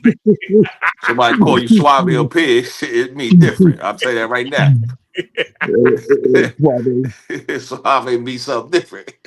And I had a woman. I had a girl probably call me that. He's like, "What's up with you, Suave?" I said, "No, my name is Silk." Mm. What suave mean, Wolf? Up here, Yeah. you soft. Hey, Not Suave. If another man up here call you, he call you Suave. That means some other shit. I'm trying to tell you. So don't let the motherfuckers fool you, man. This shit means oh, some And I other shit always up say my here. name is Silk. So you saying the fine word right now? Yeah. Yeah. That's a media. I don't care if he's 6'8", 5'8". You gotta go. If you That don't go, it's gonna be something different for you. that That's all that's I like know. that that's like calling a nigga a bitch in prison, right? Yeah. See, Yeah. be mindful hey, of how you speaking, where you speaking. Yes, sir. Have to Yes, be sir. mindful. hey, Yeah. All Wolf. right. Hey, Wolf. I'm What's from up? Just Chicago, right? use And proper you, English. Huh? who? I said, I'm from Chicago, right? And yeah, you Yeah, said that Chi-Town. was, yeah, and you said that you could say it real quick. Yeah. Hey, So, listen, man. I'm just saying, different meanings. But I wanted to ask you. I don't know if you done black, but I want to ask you, boys. Is the Georgia Bulldogs the heart of Atlanta? Yes. The heart of Georgia for sure. Yes. yeah, Okay. how good. Yeah. Well, that was a break, right? Cause look, check this Yeah, out. cause Check this out. hey, The Braves probably the heart of Atlanta. Yeah, So Okay. that look, was you and the got crazy part about it, Yeah. Georgia Tech is downtown, and the Yeah. Bulldogs are 60-something miles away. ain't nobody Right. care about no Georgia Tech. Not See not what Thank I'm you. not talking little. about? Thank Right. you. See what I'm Thank talking about? you. Say it Yeah. again, They Big color. Will. Hey, you Say know it what, again. John? I ain't never I repped couldn't them get with their bumblebees a colors. day in my life. I couldn't Okay. get with their colors, man. Their colors it was too old school. Too old school. I couldn't get with it. So with that being said, and with that being said, do you think that the other organizations down there, because they've been so unsuccessful, it's so much harder for them to try to be successful because of the Georgia Bulldogs? And because of the No, Braves. No. no, cause everybody is in their own space as far as success is concerned because we will back a winner, no matter Okay. where it is. Okay. You know, Well, I do want to ask you more on that, John, because you done seen a lot of different eras. It's because yeah. Go ahead, Black. I'm sorry. Go ahead, Black. Now I want to ask, but let's get this voting out the way first. Richard Seymour, Geno Atkins. Then we got one more after this. Seymour or the acting guy? Okay, let me see. The Simo. reason why I had said that, Wolf, is goddamn because everybody Georgia fan when they down here, but ain't everybody not Atlanta Falcon fans. Right. Right. Right. Yeah, Some of these Georgia fans pretending like they Georgia fans, but they really not. Right. Like if you can't acknowledge that Stetson Bennett is a fucking badass motherfucker, Them Uh huh. just haters. Them haters right there. Them haters, bro. you just a yeah, dumbass, in my opinion. yeah. You got a mental problem, real bad mental problem. Yep. Like this from the So first time. what do you got like people that's from out of town, that's not from Georgia, that's not from Atlanta? What's the misconception of the fans that are fans of some of the sport teams that's down there? What are some misconceptions then?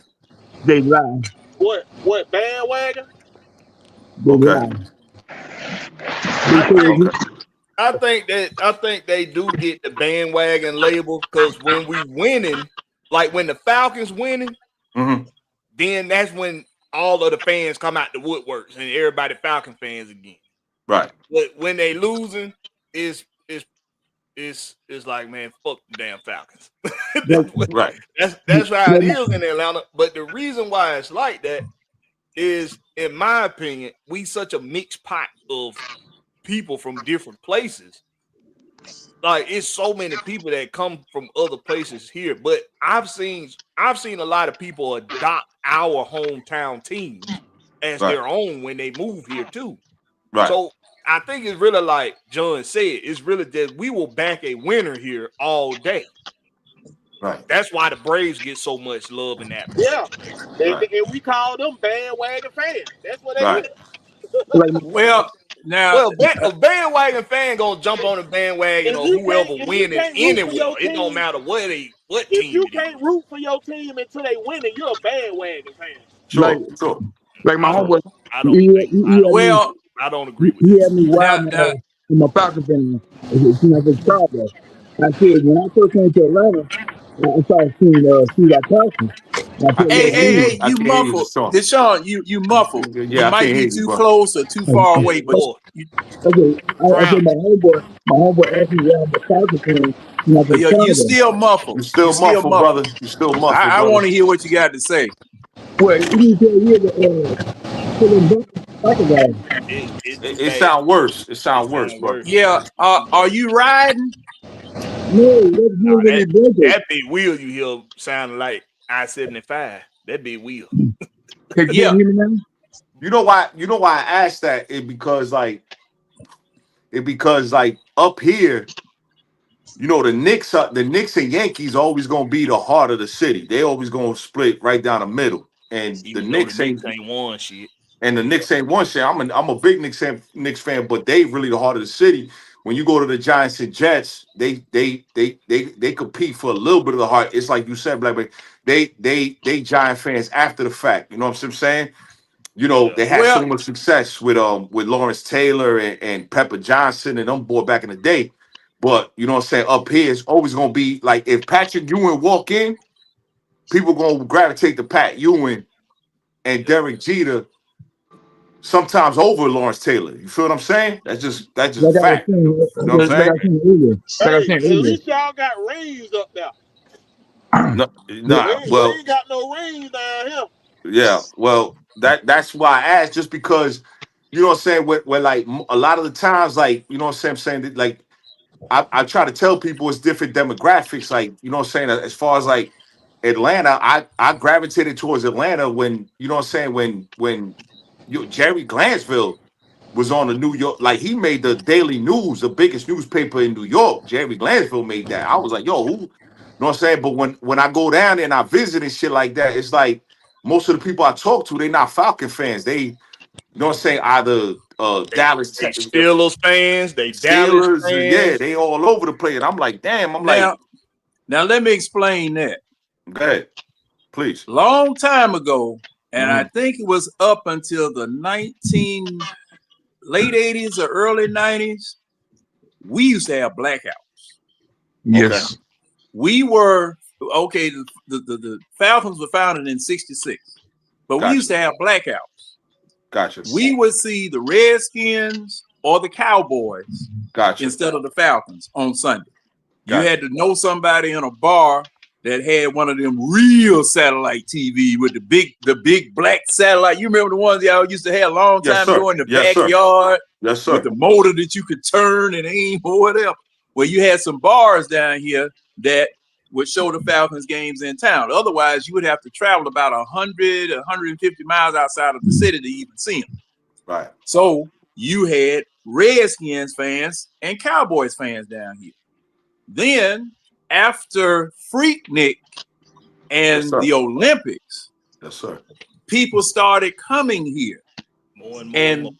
and they brought their teams with them. Make so much money. Now, at the time that those people were coming here, it was the Too Legit to Quit Falcons, 90, 91. Okay. Yep.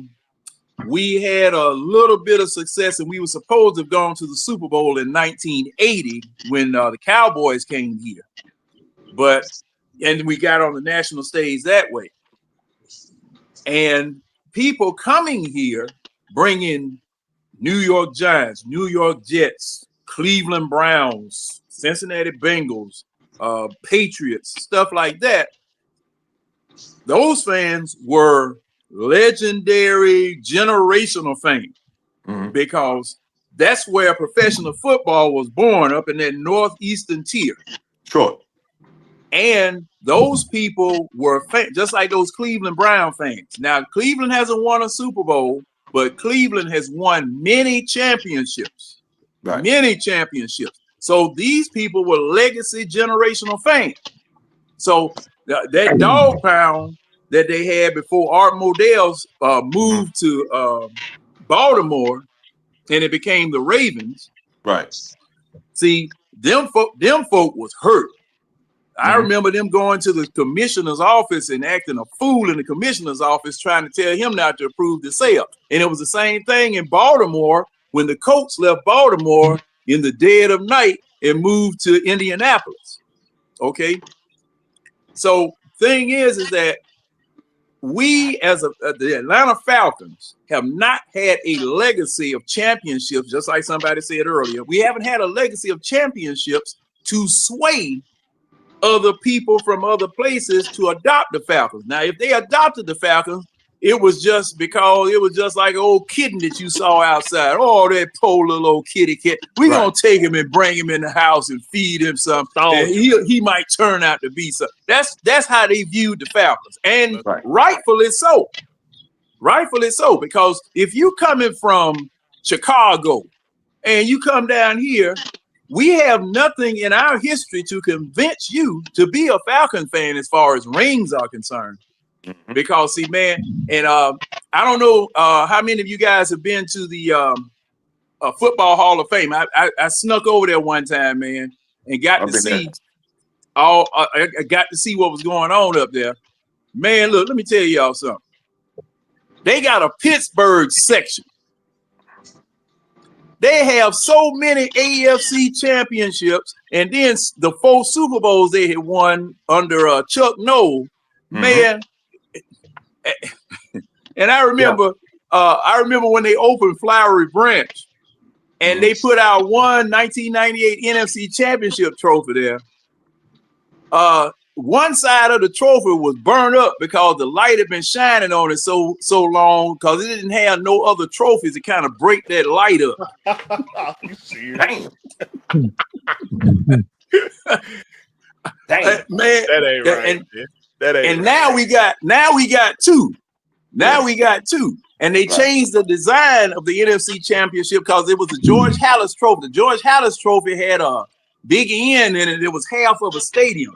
Now they got this little vertical swirly looking thing. That's the NFC Championship trophy. But our trophy case is bare. Our trophy case is bare. Why they even got us with a damn case? We shouldn't even have one. Now you have like a box. See, that's just like the Atlanta Braves won so many goddamn division titles. Right. Yeah. And the Braves should have won at least 5 World Series.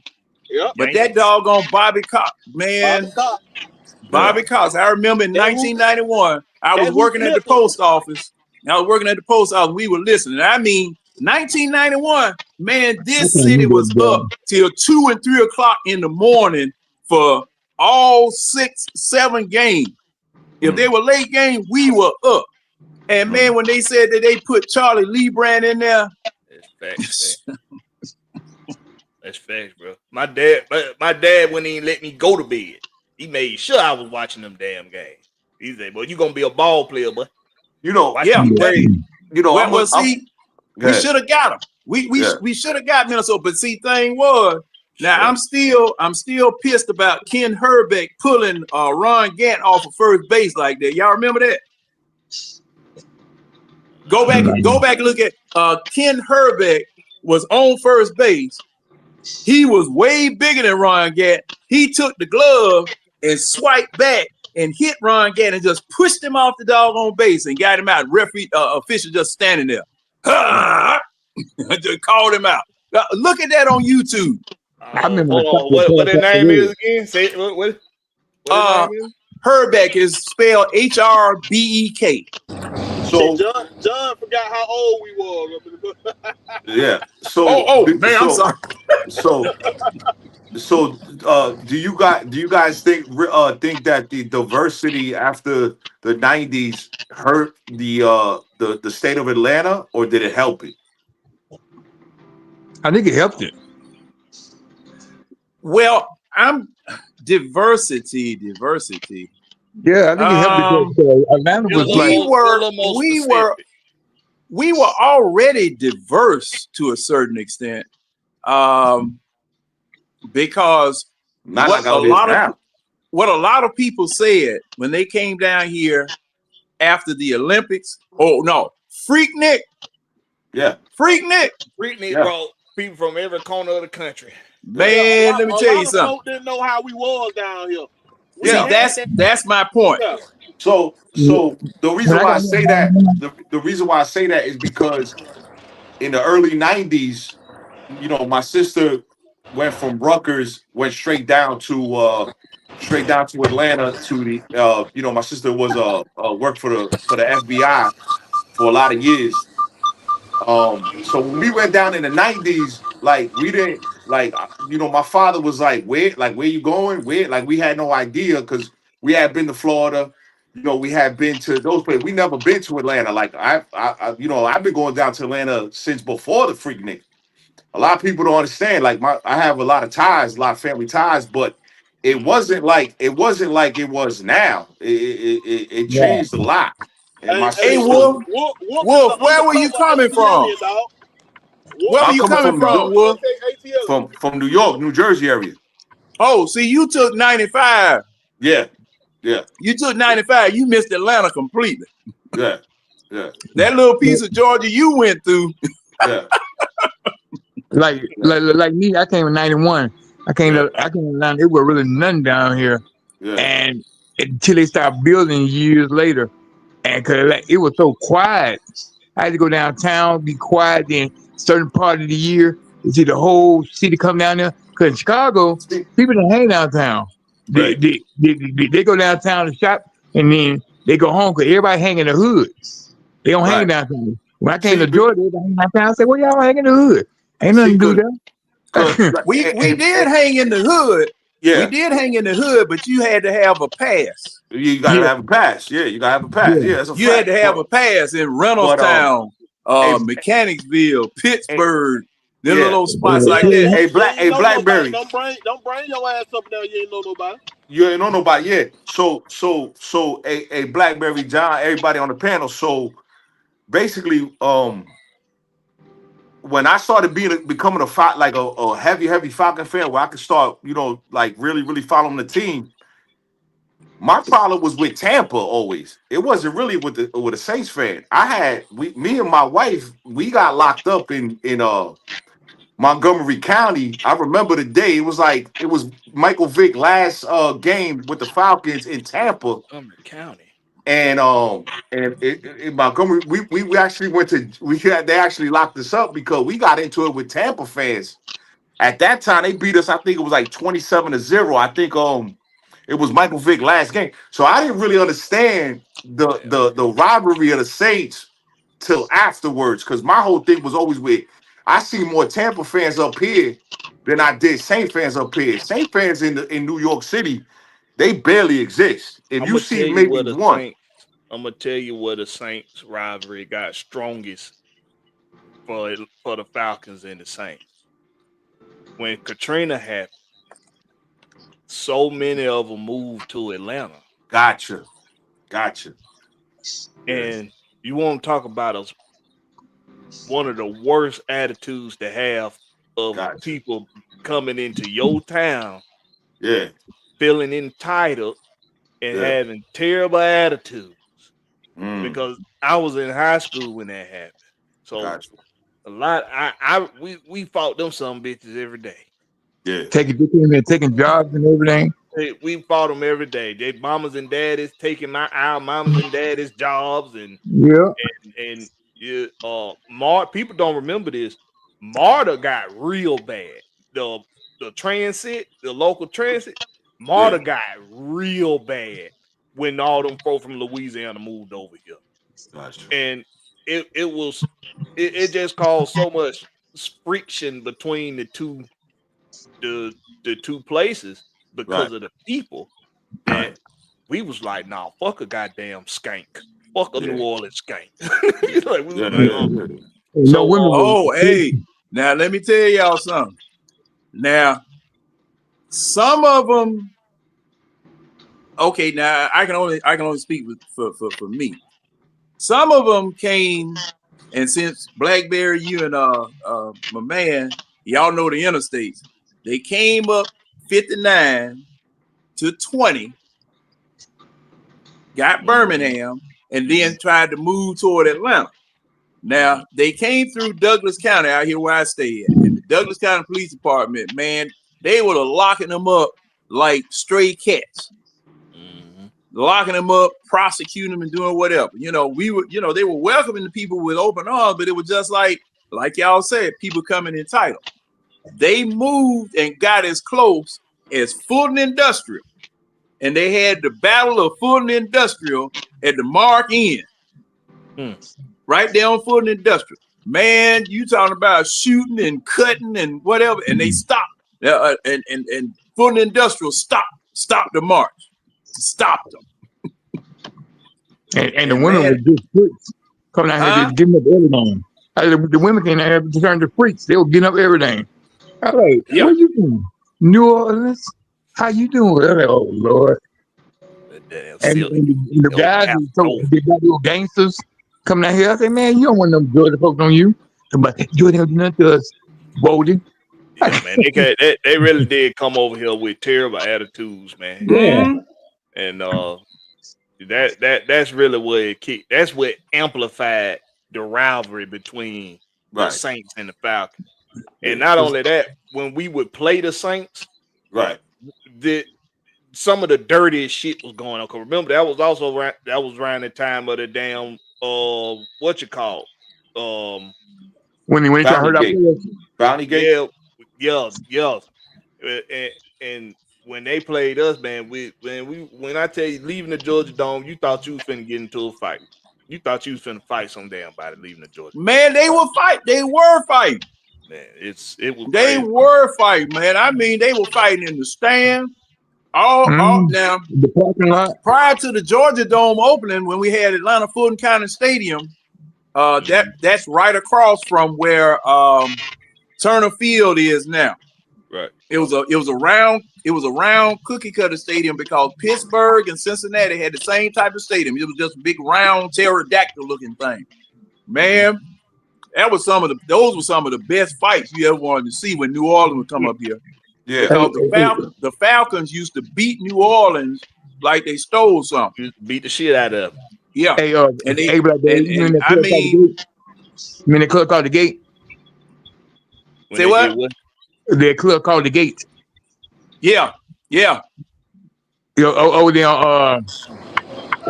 When Katrina had came and they came over here, thought they was gonna run some shit, got kicked out of town. Yeah. They clearly come out there and start there with people out there at the gate. It'll be a part of it every weekend. Yeah, like I said, like up here, you barely see Saint fans up here. Like you'll see Tampa Bay way before you see them. You only see Saints fans in Georgia and Louisiana. Yeah. That's the only place you see Saints fans. Lil Wayne even said, "Ain't no damn Saints fans in New Orleans." He said when he was coming up, we're no damn Saints fans. Yeah. But I tell you what, fan. There used to be at least 10 places whenever New Orleans, the Falcons play New Orleans in New Orleans, there used to be at least 10 places I know, especially from the post office, where we would send busloads of fans down there. And they would send busloads of fans up here whenever they would play up here. Yeah.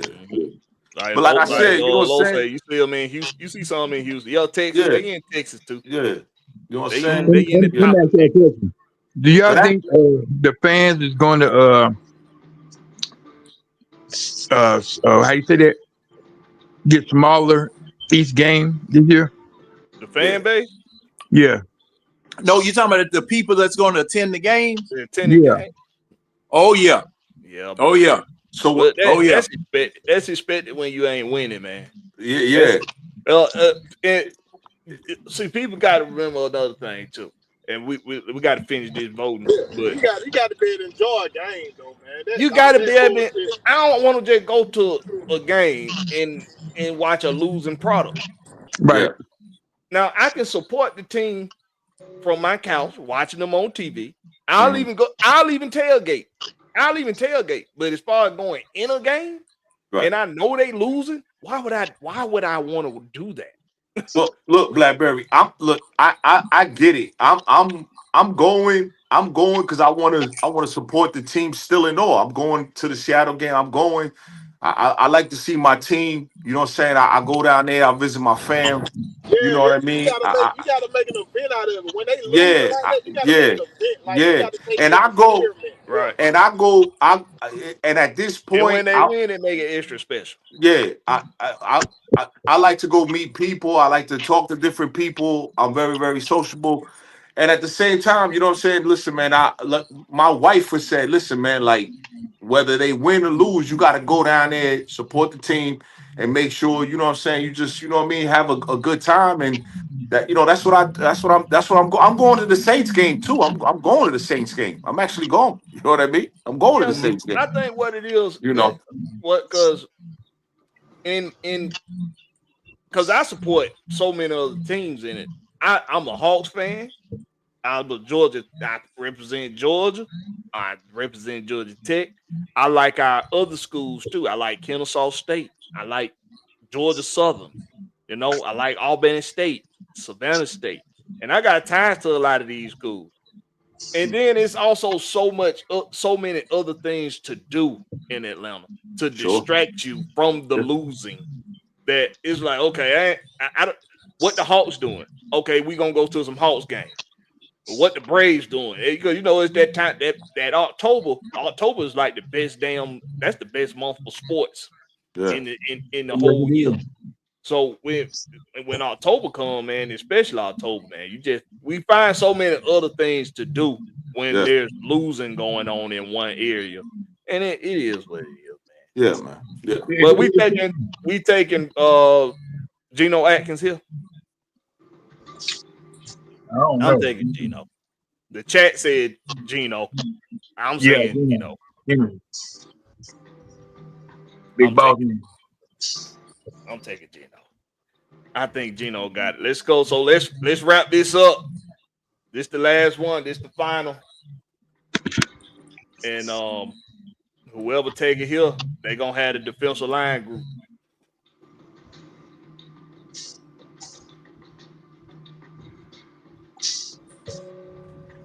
All right. David Pollard, Geno Atkins, who we take? Holla. Pollard, Pollard, Pollard, David Pollard, man. Pollard, Oh, Pollard, Pollard, Pollard. I got. As a defensive lineman, I got to go with Geno because my favorite David Pollard was a linebacker with that big neck roll. Is your favorite Day Pollard? How many Day Pollard are there? Ain't but one. Did he Well, say my favorite? hey, it's the fact that they could move him around that makes Pollard my choice. Yeah. But that's the same thing we said about Yeah. Jarvis Jones. Yeah. Then I think that's good. And I'm gonna Yeah. tell you, I can't explain it. That's what I'm sticking to. I can't explain it, but Pollard. Oh man. Pollard was just more impactful. You got to look at it. He just was more impactful. Yeah, that's that's what I'm thinking. Pollard, Yeah. Pollard. I can do too much. Pollard, Pollard. I guess everybody got Pollard. But yeah, it ain't about that, but it was just about because he's so multiple. He's so multiple how you can use him. He brought so much value to that Georgia team. Boy, if they was in their prime and they was on our team, I'd be in heaven. Yeah.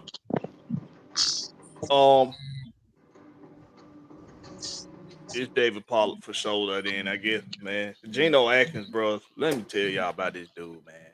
I'm taking David Pollard too, but Geno Atkins, man. This dude. If we could get if a Geno Atkins can just come to Atlanta one time, can we get a Geno Atkins in Atlanta one time? We had one and let him go. Ooh, It ain't Grady. it ain't Grady. Well, don't do it, bro. I ain't talking about no damn Grady. Okay. I was gonna say, boy. The dude.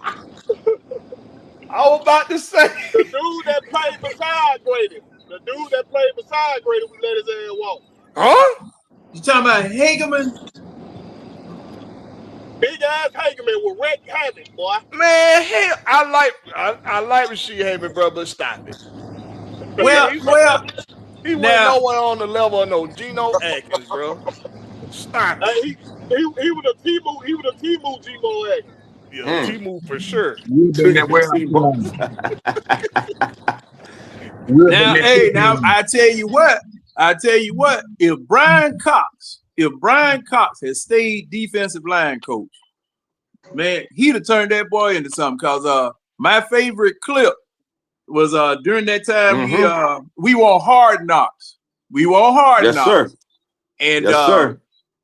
And what's his name? Keith Armstrong just jumped on everybody about special teams and had Yep. And matter of fact, before he did that, they had a meeting about how them jokers were dogging it in practice. Right now. Yeah, they had a coaches meeting about how them jokers was dogging. They said, "Okay, I got something for their ass. I'm gonna fix them." He said, "I'll tell you in your face. I ain't gonna go to the bathroom and talk about you. I'm gonna talk about you right in front of you." Yeah. How many Pro Bowls you got? How many Pro Bowls you got? He told one of them, said, "You ain't good enough to be an asshole." Yep.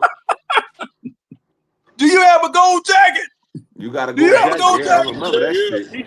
That Keith Armstrong used to tell her how it is, boy. Yeah. And I'm glad he got a ring. He got a ring down in Tampa Bay when Tom Brady came down there. I'm glad he got one. Yeah. I'm really glad he got one, man.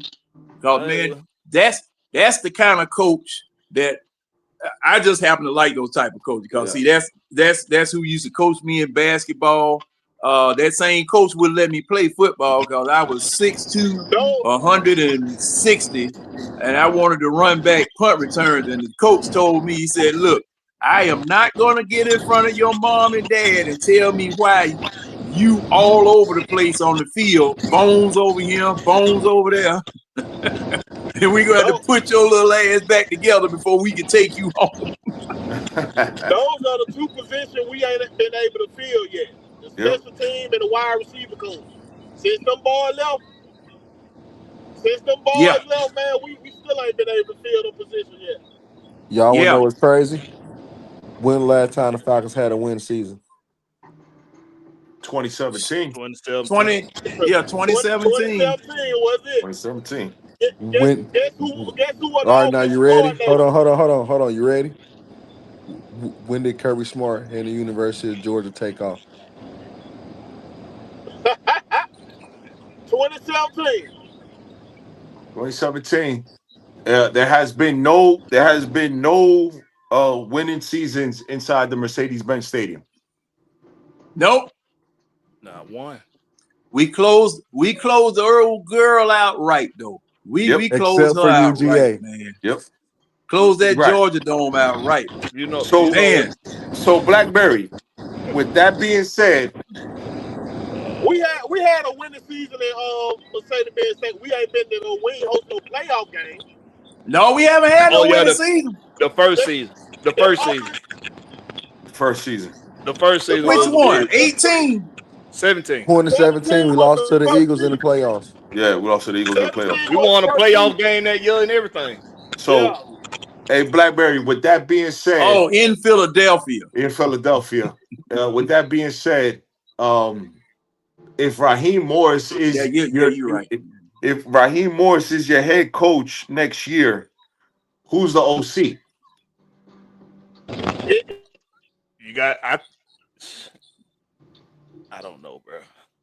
So can I throw a name out there that nobody's talking about? Maybe if that man the head coach next year, I would be watching NFL Red Zone. right. Can I throw a name out there? Maybe, I don't know. You know, because everybody throws names out there. Oh yeah. I would say give not the father, but I would give the son Jay Gruden a call.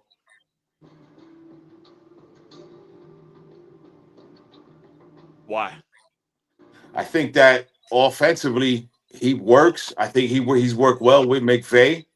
I think he was a consultant over there. I think his last job was a consultant. He is an OC by nature. He's an OC.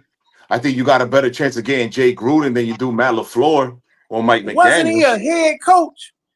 I think he is a head coach right now, John. I'm not sure, but I know. But not now, but in the past, wasn't he a head coach?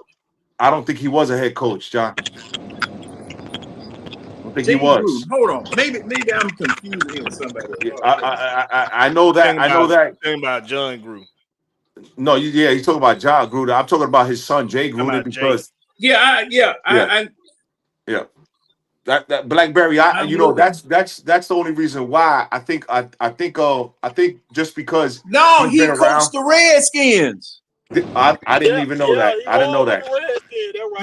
From 2014 to 2019, I thought he was up there. Coached Taylor Heineke. He coached Taylor Heineke. He sure did. Yeah, so he now Black. Excuse me, Wolf. Mm-hmm. That's what we need in an offensive coordinator. Someone who knows about offense and has been through the wars before. Yep. And he coached Kirk Cousins. I take McCarthy over that. I'm just saying as an OC. I'm just saying as an OC. What about Brian Dable? Brian Dable was a good OC. He was a good OC. I just don't know if he mixes with Raheem. I'm just trying to, because I think Raheem is going to be our head coach next year. I have a strong feeling he will be the head coach. I'm just trying to fill out the best possible situation for them. And I'm spitballing right now, but go ahead and get one of the monster trucks, maybe in the free agency or maybe in the draft. Some of your defense is going to go. So I'm thinking that, maybe Jeff Albrecht can sustain some of that. But I'm thinking maybe on the offensive side of the ball, my personal opinion, I would keep Tyler Algier and bring in Jay Gruden to see if we can get a lot more and try to get a number 2 receiver. Try to get a number 2. That's where I'm at with it. But I'm thinking Jay Gruden is probably deserves a phone call at this point. I think Jay Gruden deserves a phone call at this point. Just my personal opinion. I don't know. Wait a minute. Is Jay Gruden his son or his brother? I think it's his brother. I think it's probably his brother. Yeah, because I'm scrolling down. I'm sorry. That's his brother. Yeah, I think it's brother. That's it. Okay. Because I was scrolling and I was seeing brother references, and I said, "Wait a minute, man." Okay, all right. But hey, that puts more weight on that side of the scale. Yeah, he experience. And listen, I understand completely what Country is saying. It might not work with Rich. It might not work, but I mean, I don't know, man. I think at this point you got to go outside the box. I think on this one, I wouldn't be opposed to Brian Daboll as well, but I just don't know where his headspace is at neither. I mean, he worked with Josh, got the New York Giant job, and just fire the motherfucking brain Lane Kiffin down here. He don't want to be an old bitch no more. Bring his ass on to the line. Okay. Who that trying to get Lane Kiffin in college? Big Will. No. I'm talking about the team. LSU and Oh, Florida LSU. fighting over. LSU But and Florida but fighting over. but LSU is the most attractive head coach job right now in football anyway. Oh, I heard what was his name that won the championship with LSU? He was trying to come back.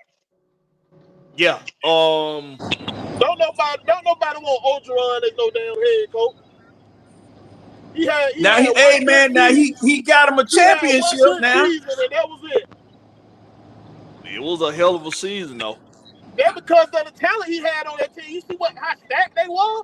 He had, but who bring in the talent, Will? No, hell no. Why you don't? So now you don't want to give the head coach the credit for bringing in the talent? He had good recruiters. He had good recruiters on his team. We know in college, the head coach got more to do with who make the team than the director of whatever they call it, the director of school talent or whatever it's called. What happened to all the other years? Why he did 2019 was the best year he had? What happened to all his other years? They graduated. Hey, look, and Joe Brady was. And Joe Brady was the OC. Was on that team for 3 seasons. That's true. Joe Brady was the OC. Hey, look what I found out. You know, we interviewed Joe Brady twice. We interviewed Joe Brady in 2020 and in 2024. And he just commentated the last debacle of a game we had. And well, and sometimes, and one thing, guys, y'all got to remember, people will interview here and use us to get more money someplace else. Because Parcells did that to us twice here. But you know what, John? It's like I said, bro. Big Will, he say that this franchise is cursed, and he makes a strong argument for that. And it's kind of hard to deny it, right? But I think that curse came in the very beginning in 1965/1966 when Vince Lombardi was supposed to be the coach of this team. But because we didn't want to give him any ownership of the team, we went with Herb Hecker. Yeah, Norb Hecker. Norb Hecker, who was on his staff instead of him. Because wait a minute, hey, let me ask you a question, Blakberry. If you was the owner of this team in 1965, you would have gave Vince Lombardi ownership of this team? Were there other? Hold on, wait a minute. As a coach, I'm gonna answer your question. But first, can I ask you a question in that question? Were there other part owners, or was there just one sole owner? You ain't never seen a coach partly own a team. You never seen that.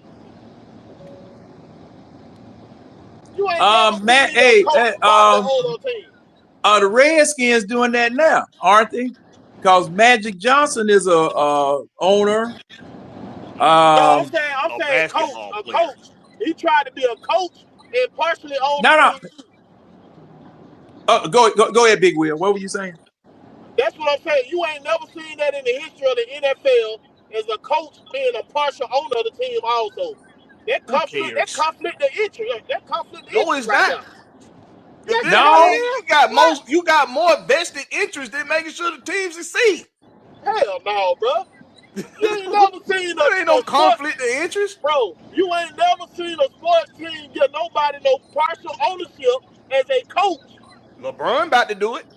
Well, it's an ownership group. Wait, it's gonna happen. Just wait. Cause see now, Green Bay is owned by the city of Green Bay, if I'm not mistaken. They owned by the fans. Yeah, they owned by the fans. Yeah, but we're talking about a coach. Ain't no coach partially own no team. No coach owns a team. No coach, no. Vince Lombardi should have been the first one. He won. But hey, Blakberry. He wanted partial ownership. Ain't nobody gave you that shit. He should have been the first one. Well, hey, now see the thing. Now let me tell y'all. Now this is gonna blow y'all mind. Okay, now the Georgia Dome. Now you know why we got Mercedes-Benz Stadium, right? Because, all right, when they built the Georgia Dome was part of the Georgia World Congress Center, part of the state of Georgia. Right. Okay, all of the parking, all of the concessions, everything went to the Georgia Dome first, and then Arthur Blank got a piece of it. When they built Mercedes-Benz Stadium, it all goes to the NFL. Arthur Blank and the other 31 owners now. Do you know that Arthur Blank is leasing the stadium from himself? You don't say, John. You don't say. Man, that's some of that doggone way up there high finance. I ain't got no business even talking or thinking about it. Yep. Real estate, that right there. And think about the gravity of that. But we'll sit here making an argument about a coach having some ownership stake in a damn team. See, hey, Big Will, ain't no telling what these jokers are getting away with. Because who was that? Man, there was a podcast I was looking at. DeMaurice Smith. DeMaurice Smith. Watch DeMaurice Smith's interview. He gonna open your eyes about a lot of stuff going on in the NFL. So that's what I'm saying. They always did under the table type deals and shit like that. We know that. But you ain't finna come out publicly talking about you want a piece of ownership for the goddamn team. What the hell? But see, thing is, now how is that a conflict of interest, Will? So how you gonna be that's just like saying an owner can be a goddamn player. They told Tom Brady he can't be a player and an owner. That's now player owner, no. That's the same thing. And the reason hold on, hey Big Will, they can't do that because the player is in a union. You're now management and union. Come on, cook them. Come on, John. Cook them on it, John. They got coaches union. No. They have a coaches. They got coaches union. Ain't even think about that. No. They have a. Hey, Will.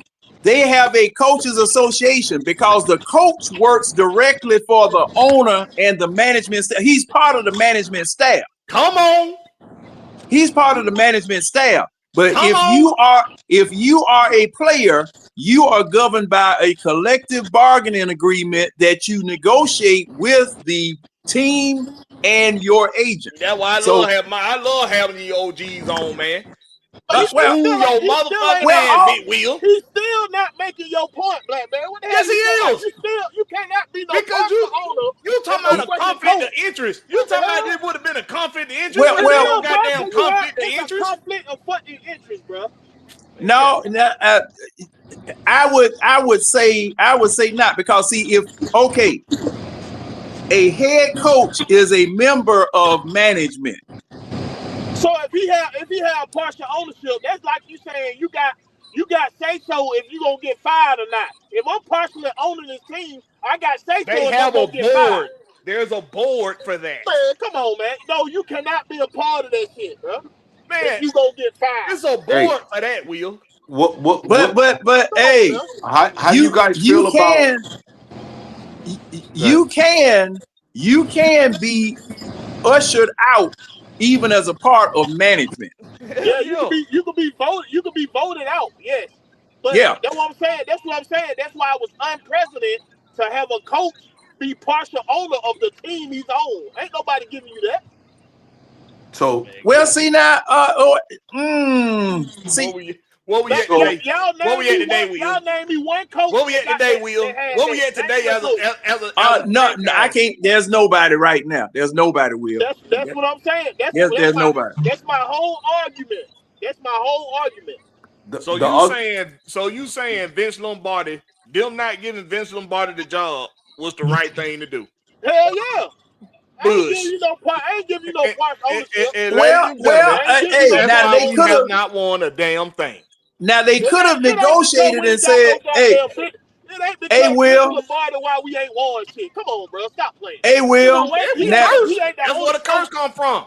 That's what the a curse. only, bro, We he is cursed not by the the only powers good that coach. be in the NFL. He is We not the cursed only by good the coach powers in the that be in NFL, the bro. NFL. He is They're not the also only good coach in the NFL. Come on now, Blakberry. they're also talking about DJ Williams and Mike LaFleur. Oh yeah, you got plenty DJ of names Williams. out there. Yeah. You got Green plenty of Bay, names out there. Green Yeah. Bay will be stupid if they let DJ LaFleur go. Williams. No. His brother, Mike LaFleur, not Matt LaFleur. Mike LaFleur. Hell no, I don't want no Mike LaFleur. I What kind of prerequisites does Mike LaFleur have? I give him offensive coordinator. I ain't getting no I don't coach. want nobody else from the Rams. I'm telling you, boy. And our own Unless it's Stormy Bay. yeah, and our own But DJ. and I'm gonna say DJ this. I'm gonna Williams. say this. See, and you all check it out. Make sure I'm right or wrong. McVay used to feature the pistol, but in recent years he's gone away from the pistol and putting people up on the center, or either going into a shotgun. He still uses the pistol with Matt Stafford, but he's just versatile with his shit. He don't use it as much. He doesn't use it as much because Matthew Stafford is a gunslinging quarterback. That's because McVay know how to use his personnel. That's why. Yeah, see, Matthew Stafford gonna give you better production playing in a West Coast system. He gonna give you better production with a West Coast system. He used the pistol a lot with the quarterback in Detroit. What's with what's it? Goff. Jared Goff. Yeah. But see, Matthew Stafford, when he was up in Detroit, you remember it was Matthew Stafford and Megatron versus us and Julio Jones as to who had the best receiver quarterback combo. And Megatron, man, that dog on Matthew Stafford, man. Woo, that joker had a cannon on it. He had a cannon, man. You think about it, if Detroit would have had any sort of defense back then, they would have won something with Megatron and Matthew Stafford. They would have won something. But yeah, you think about how many guys from that era retired early, y'all. Yeah. Megatron, what's his name in the linebacker in San Francisco? He retired early. It was like a handful of other like defensive players that retired early from that era. What y'all think that was about? What y'all think was going on in the mid 2000s? Motherfucker were retiring early. Were they scared of this CTE shit coming out? That had something to do with it? Well, I'm gonna tell you one doggone thing. Those first stadiums with that AstroTurf in it. Oh, good boy. God, Mike. That was tearing motherfuckers' knees up. Man, there were some people that did not want to play in Philadelphia. They ain't want anywhere that was putting that turf down. Philadelphia, Buffalo. Yeah, Buffalo. Not Chicago. Denver put that shit down. Yeah. Houston put that shit down. And Miami has always had terrible turf. Always. Yeah, and that Astrodome, man. Ooh. See, it's too. They always had terrible damn turf. And when you fell and somebody fell on top of you, man. Nah, they said it was like being sandwiched between brick walls, bro. That's what they said it was like. It was a lot of folks decided to do something else other than football around that time, man. Yeah, man, because that pounding, it's just like me growing up playing on them asphalt and concrete courts. Oh, I'm paying for it now. But it's also the beating, the losing. When you're losing, it's even tougher to get up every Sunday. You know what I'm saying? And get dressed, and you know that there's no chance in hell. And then again, the Packers in that division, the Packers ran that division for years.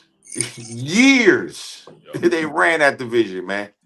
I mean, it was either the Packers or the I Bears. mean, you That's why they Yeah. call it the black and blue division up there. That's like when we was in the NFC West, and it was San Francisco used to whoop our ass all down there. yeah. It was San Francisco or the Rams. Right. You know, Cause so see, man, woo wee. yeah. And that's when we knew we were good. Because Hey. back then we played in '98 before we went to the Super Bowl. We played San Francisco 3 times. We met them in 2 times in the regular season. Lost the first one because that was the first game of the year. Won the second one. Then we had to meet them again in the divisional round and beat them again. And I said, "Hey man, we got us something. I believe we got us something." Hey, Blackberry, the them Patriot fans that will come down to MetLife, the Jets games, man, you had to come with a knife. Them Jet fans was tearing them New England motherfuckers up. They was tearing them up, bro. They was throwing motherfuckers off the tears.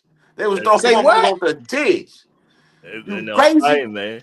Yo, you crazy? Yo, bro. That man. Nah, listen, man. I remember it was a TikTok I was watching, somebody was involved in one of them little scraps. They put it on TikTok, man. It was crazy. Yeah, man. Yo, let me tell you something, man. Giant fans, like when in a heyday against Philly, man, like, yo, bro, it was, yeah. I mean, Saints and Falcons is bad, but you had to be ready to you wasn't going to the game to watch the game. You was going to the game and you was gonna get into something. Like they was killing one motherfuckers. get the scrapping. You was going, you was going to scrap. You was not going to watch no game. You not watching a tailgate. You not watching nothing. Them state troopies was out there.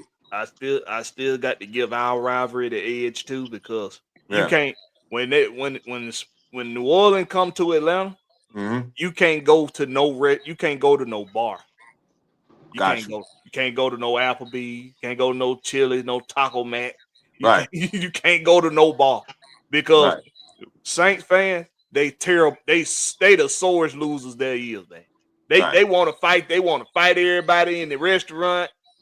They pulling out guns in the damn restaurant and crazy, man. They both tear you. And if you're a New Orleans Saints fan and this cross your ears, I mean every goddamn word I say. Y'all the worst scum of the damn earth that I ever witnessed in my damn life. Every last one of you. Yeah. Hopefully, I got in-laws that Saints fans. So you know I got to hear it. I got to deal with this shit year round with Saints fans. Yeah. Well, I'm gonna keep it real with you, Mr. John Boo. That's what I've been saying. Tampa Bay is gonna win the division maybe 5 years in a row, and in the NFC South, that's unprecedented. Hey man. Well, it don't happen. Kirk Cousins, win us out, man. Win us out, Kirk Cousins. You can do it. Yeah, you can do it. You can do it. I'm gonna tell you, this division has produced some of the best teams, and we produced some of the worst teams in football history since this what they used to call when we first became the NFC South, they called us the NASCAR division. They called us the NASCAR division. But see, thing is, and you know, I'm just gonna go back on a little history. We were car wrecks waiting to happen. That's why I say No, hey. But hey, man, we gotta start, man. We gotta start getting up out of here, man. Listen, man, this was one hell of a damn. That was a long ass show right here, boy. Yeah, almost 4 hours, man. Almost 4 hours. Hey, I'm sorry, Blackberry. I'm missing you up. This is one of my tests. One of my test lives. Man, look here. Sometimes we'll go 5 hours. Man, it's the sun coming up. Because, we be, and see, that's one thing. I just love to come on and have fun and talk about things. That's it, man. That's why I said. When you have a good conversation, that time fly by. That's it, man. Man. It do. Man. And like I say, John is like the damn. I'm trying to think of a damn Godfather name, a name from the God, somebody that was always around everybody in the Godfather. Luca Brasi. Yeah. Even Well, though they gave Luke a bad goddamn outing though, man. That was some bullshit. see, But and see, that's why I didn't want that name, because somebody, you was I got thinking it. warrants. I got warrants. Tommy, what was the lawyer name? What was the lawyer name? He was around. What was the lawyer name? Tom Oh, Tom. something. Yeah. Hey man, everybody in that damn movie. The adopted son. The Yeah. adopted son. But So about me, man. Look, hey Wolf, What's up? how long you guys had sports talk up there?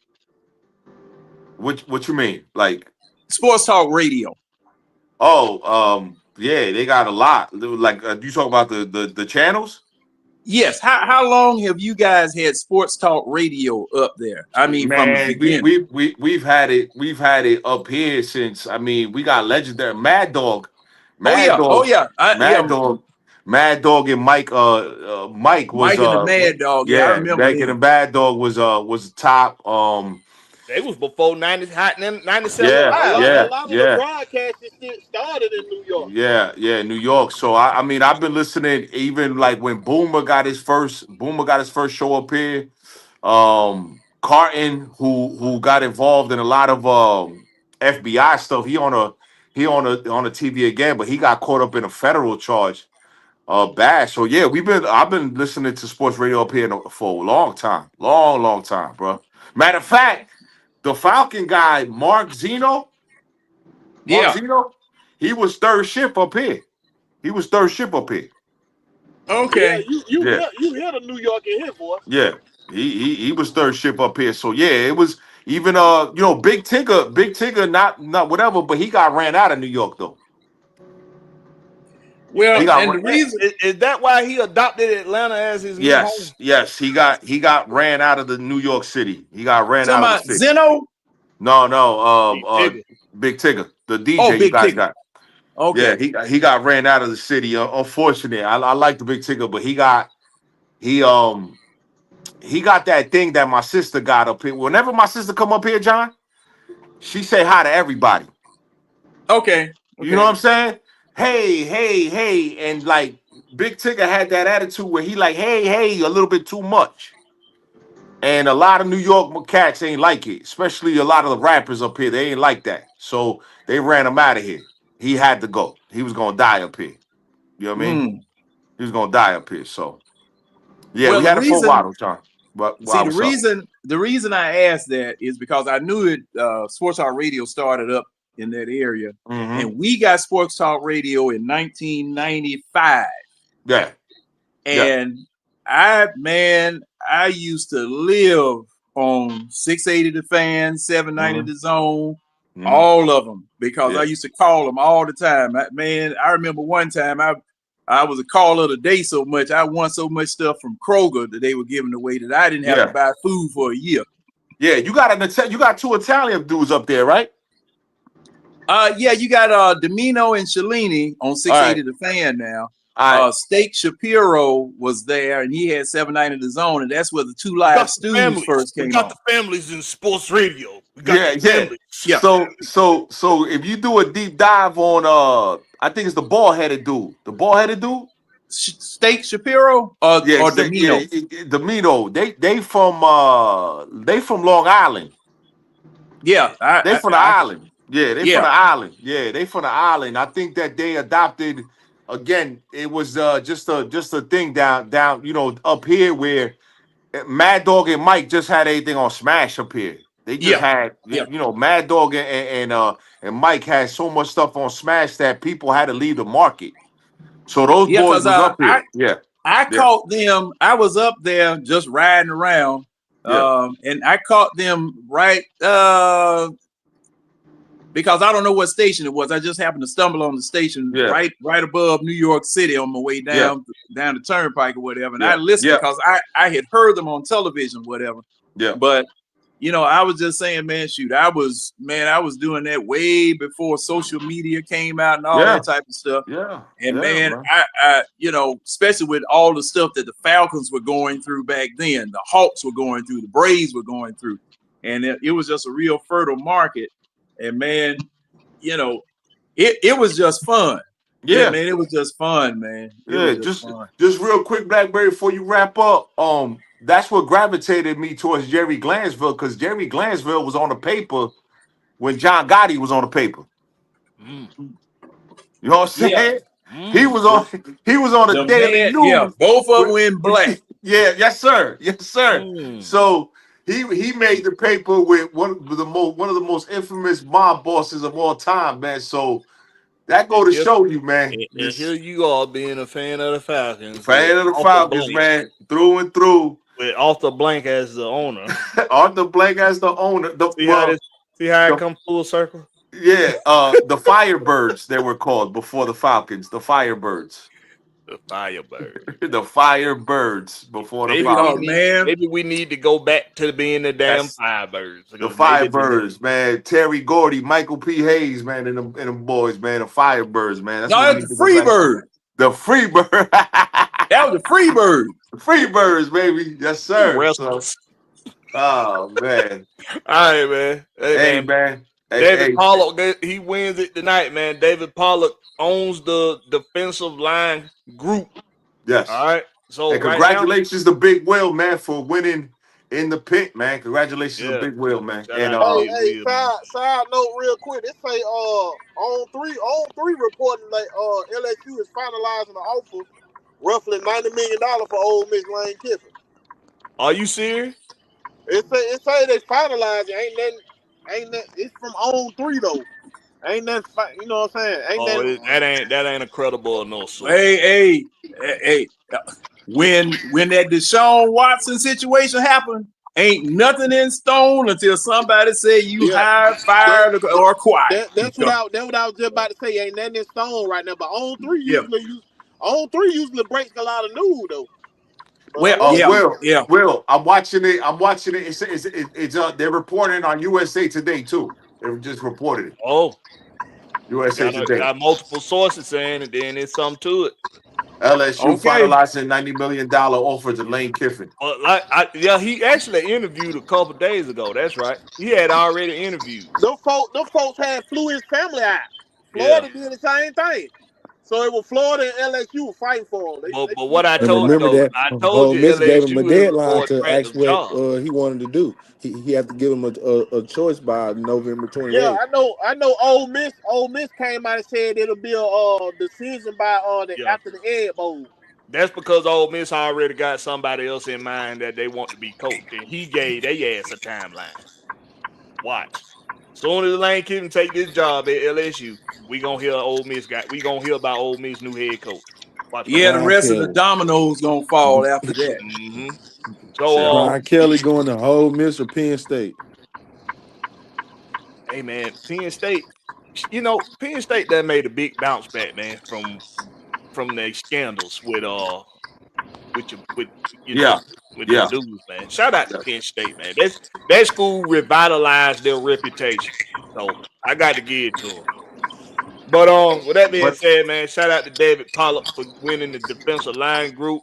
hey, We got Champ. congratulations, Big Will, Georgia, Texas boy. Yeah, we got Champ Bailey. He got the cornerback room. Bakari Rambo got the safety room. Roquan Smith got the linebacker room, and now David Pollock got the defensive line room. So we got O-line and wide receivers next week. So y'all make sure you tune in next week for the next group of votings for O-linemen and receivers. And of course, y'all know we saving running back for last. Because that's gonna be the hardest one to do. So we saving that one for last. Well, shout out to Big Will. He won tonight. Shout out to Georgia, Texas boy. Georgia, Texas boy and Big Will winners in the pit tonight. So shout out to y'all. Big Will finally won. So he is in the winning column now. And yeah, man. Appreciate y'all coming through, man. Hell of a show. Appreciate everybody that came through on the panel, all the judges, Big John, Wolf respectfully, A137 Salt. Is A1 even in here? I think A1 came on and went to sleep. Yeah, he went to sleep. Hey man, hey, I done had plenty of them do that. But hey, Appreciate Judge too, day, Sean Caldwell. Silk Lake, Yeah. aka Silk. Appreciate you too, man. hey, Blackberry, can I plug it, please? Yeah, do your thing. Go ahead. Gentlemen, I got 2 singles out in the eye test. One of them called The Falcons Fans Blues, and the other one called Ain't No Fun Being a Falcons Fan. And I still got to listen to that one. I ain't heard that one yet. I still got to go listen. That one just dropped yesterday. And it's for all of the Falcons fans to enjoy, dance to, cuss at, or whatever. But guys, content creators, we got a hell of a damn job with the team doing what it's doing. Hell of a job, John. Hell of a job, man. So guys, listen to it if you like it. I really appreciate it. If you don't, we'll do better the next time. Hey, and Blakberry, give some feedback on it. Just let me know what you think. Blakberry, I appreciate you for having me. Shout out to everybody. And you know me, I get crazy. I'm gonna get crazy with Grim right here. Me and Grim about to shut down the internet again. Me and Big Grim gonna shut down the internet again. My wife just told me again. Yep. Listen. We ain't gonna tell him right now. We're not gonna tell him, but we got wifey just put me up on a secret about you. Yeah, we gonna make you talk. Yeah, we're gonna make you talk. So shout out to everybody, man. Shout out to everybody, man. Look like he eyeing you up, man. Oh nah, man. That's my boy Grim, man. My boy Grim gonna rock with me the rest of the year. Yeah. So man, salute to everybody. Come through, Wolf respectfully. Come through. Yo, man, listen, man. You should be sharing this content out. The home team, Blakberry, man. Share it out. Big Will, the Georgia Reaper. John, the eye test. You know what I'm saying? Share this content out, man. Subscribe to these gentlemen. Please, man. Like, share, man. Push this content through. You know what I'm saying? This is a great conversation with some great gentlemen, and I appreciate just to be here, man. Thank you so much, Blakberry. How many folks you had in the chat tonight, Blakberry? Oh, I think it got up to 30 something. That's good. Good. Yeah. This a new show, so we building it up, and every week it's gotten better. So we just gonna keep getting better, man. Well, of course, it don't happen without the people in the chat and the people that's watching. So y'all continue to support us. I appreciate all the support, man. Shout out. Go subscribe to Wolf Respectfully, the Eye Test, Will the Georgia Reaper. I'm still trying to get Georgia, Texas boy to damn do something. I just need that boy to do something. That boy got it, boy. I'm telling you, he got it. And ATL 251, man, appreciate you, man, for coming through too, man, and doing your thing in the pit. Yes, sir. With that being said, we'll do this again same time this week. Y'all make sure you got that notification bell tapped to all. Make sure it's tapped to all, so you know whenever we drop content over here at the home team with Blakberry. That's Blakberry, no C, just a K. Catch us on the flip side. Peace. Bye-bye.